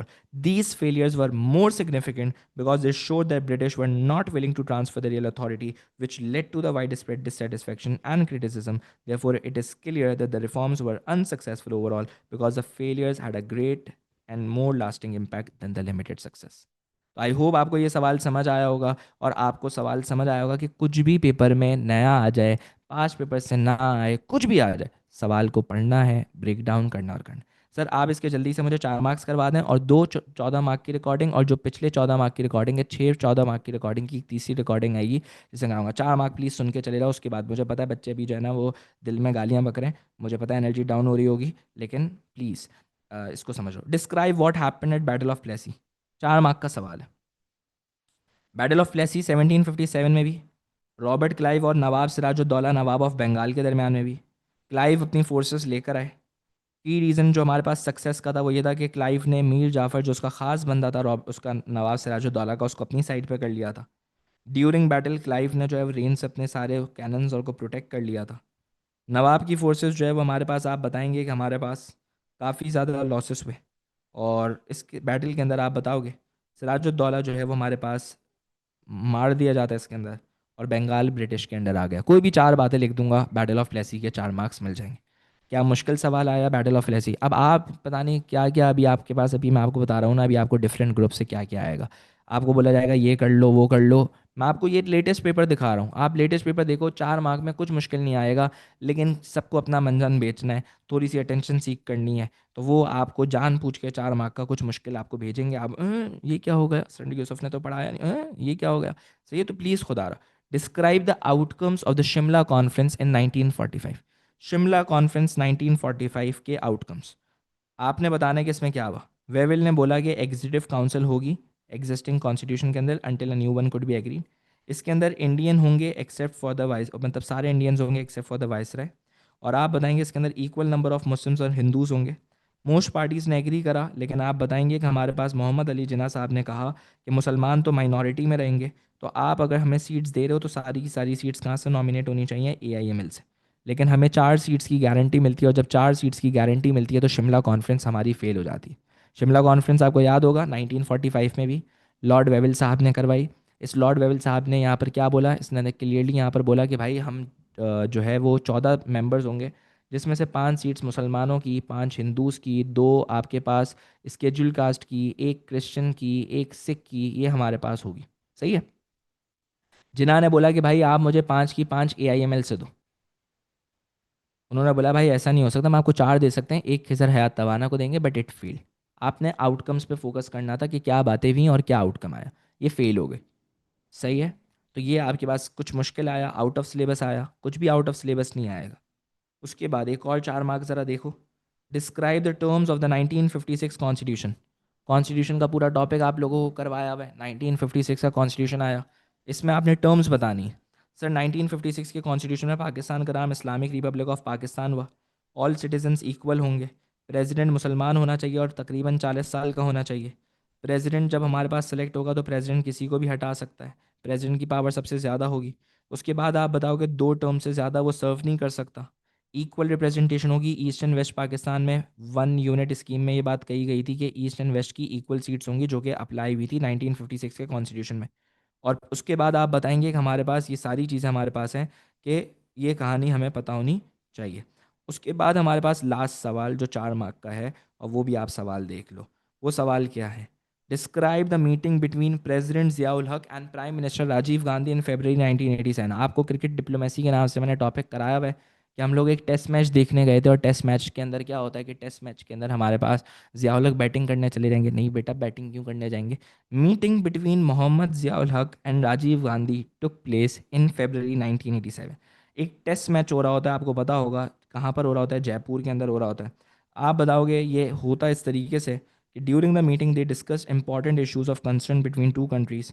Siachen glacier के मामले को discuss किया जाता है, nuclear की चीज़ों को discuss किया जाता है। और जो ये डिस्कशंस आपके पास हुई ड्यूरिंग अ क्रिकेट मैच, तो मीडिया ने इसको क्रिकेट डिप्लोमेसी का नाम दिया, और ये कहा कि हमने इसके अंदर अपने रिलेशंस और को थोड़ा सा बेहतर करा। पेपर में कुछ भी ऐसा नहीं आएगा जो आपको नहीं आता होगा। आप 8 मार्क के लिए अपना 67 मार्क का पेपर ख़राब ना करें, पढ़कर जाएं, पूरा सिलेबस कवर करके जाएं, इंशाल्लाह 4 मार्क भी उसी में से आएगा। सर आपने सर हमारे साथ धोखा किया। सर धोखा क्या किया? धोखा ये करा कि सर आपने हमें 14 मार्क की टुल्ले करा दिए। मैं इंशाल्लाह रिकॉर्डिंग डालूंगा। Pakistan has been effective member of world organisation, past paper का सवाल है। और लास्ट सवाल देखो, to what extent were the difference between prime minister Benazir Bhutto and Ghulam Ishaq Khan. क्या ये किसी को याद है? प्राइम मिनिस्टर और प्रेसिडेंट का अगर फड्डा हो रहा है तो उसको कौन सी अमेंडमेंट कहते हैं? सोचो। किस किस को पता है कि अगर प्राइम मिनिस्टर और प्रेसिडेंट का फड्डा और प्रेसिडेंट आके उसको गुस्से में आके निकाल दे तो उसको एक अमेंडमेंट कहते हैं? किसको पता है? एट्थ अमेंडमेंट कहते हैं। क्या कहते हैं? एट्थ अमेंडमेंट, जिया उलग के दौर में। और आपने पढ़ा था बेनज़ीर और बेनज़ीर और नवाज में यही हरकतें चल रही होती थी। तो आप अगर इसकी मार्किंग स्कीम्स देखो तो वर्ड बेनज़ीर भुट्टो वाले सवाल की, तो आपने बताया कि भाई एट्थ अमेंडमेंट। दूसरा फिर से काउंटर आर्ग्यूमेंट्स में नहीं सर, और भी रीज़न थे फॉर हर डाउनफॉल। इनका एमक्यूएम से फड्डा हुआ, पक्का किला मैसेकर, आपको पता होगा। फिर सर इनका नवाज शरीफ से हुआ जिसमें नो कॉन्फिडेंस मोशन की आप बात लिख सकते हैं। सर फिर महंगाई वहंगाई वगैरह बहुत हो गई थी, तो आप ये सारी बातें बता सकते हैं। तो आपने एक क्वेश्चन वाला reason plus other three reasons आपने लिखना, और अपनी फैमिली और को पूरा पॉइंट करके रखा था, आप वो भी बता सकते हैं। तो आपने रीजंस बताने हैं कि उनके डाउनफॉल के। सही है। और इससे पहला वाला जो सवाल है कि पाकिस्तान क्यों इफेक्टिव मेंबर था वर्ल्ड ऑर्गेनाइजेशंस का, ये सवाल है। मैं यकीन मानो पेपर मुश्किल नहीं आएगा। You just need to relax. आपने सिर्फ पढ़ना है, मेहनत करनी है और अल्लाह ताला से दुआ करके जाना है कि अल्लाह मेरा पेपर बहुत अच्छा हो। नमाज़ें प्लीज़ पढ़ें, प्लीज़ अपनी चीज़ों के अंदर जो है वो अच्छे हो जाएं। और बहुत मेहनत करनी है, बहुत मेहनत करनी है। 4 दिन आप लोगों के पास हैं, अपना दिल लगा के मेहनत करो। उर्दू का जो पढ़ना है वो पढ़ लो। कुछ बच्चे बोल रहे हैं सर हम सिलेबस ए वाले हैं, तो सिलेबस ए वालों बेटा मैंने बोला था लो सिलेबस ए। अब लो बुक, तो अब जो भी हो रहा है। मैंने तो नहीं बोला था ढेर होशियार बनने का। लेकिन चलें खैर, जो भी सिलेबस ए वाले हैं वो सिलेबस ए का पेपर की तैयारी करो, लेकिन हिस्ट्री भी साथ साथ प्रिपेयर करो, दोनों करो। बहुत अच्छे तरीके से इंशाल्लाह पेपर करना है। सही है, रिलैक्स हो जाओ। मिलते हैं इंशाल्लाह अगली क्लास में। खुश रहें, आबाद रहें। जज़ाकल्लाह। टाटा, बाय बाय, अल्लाह हाफिज़। The recording has stopped.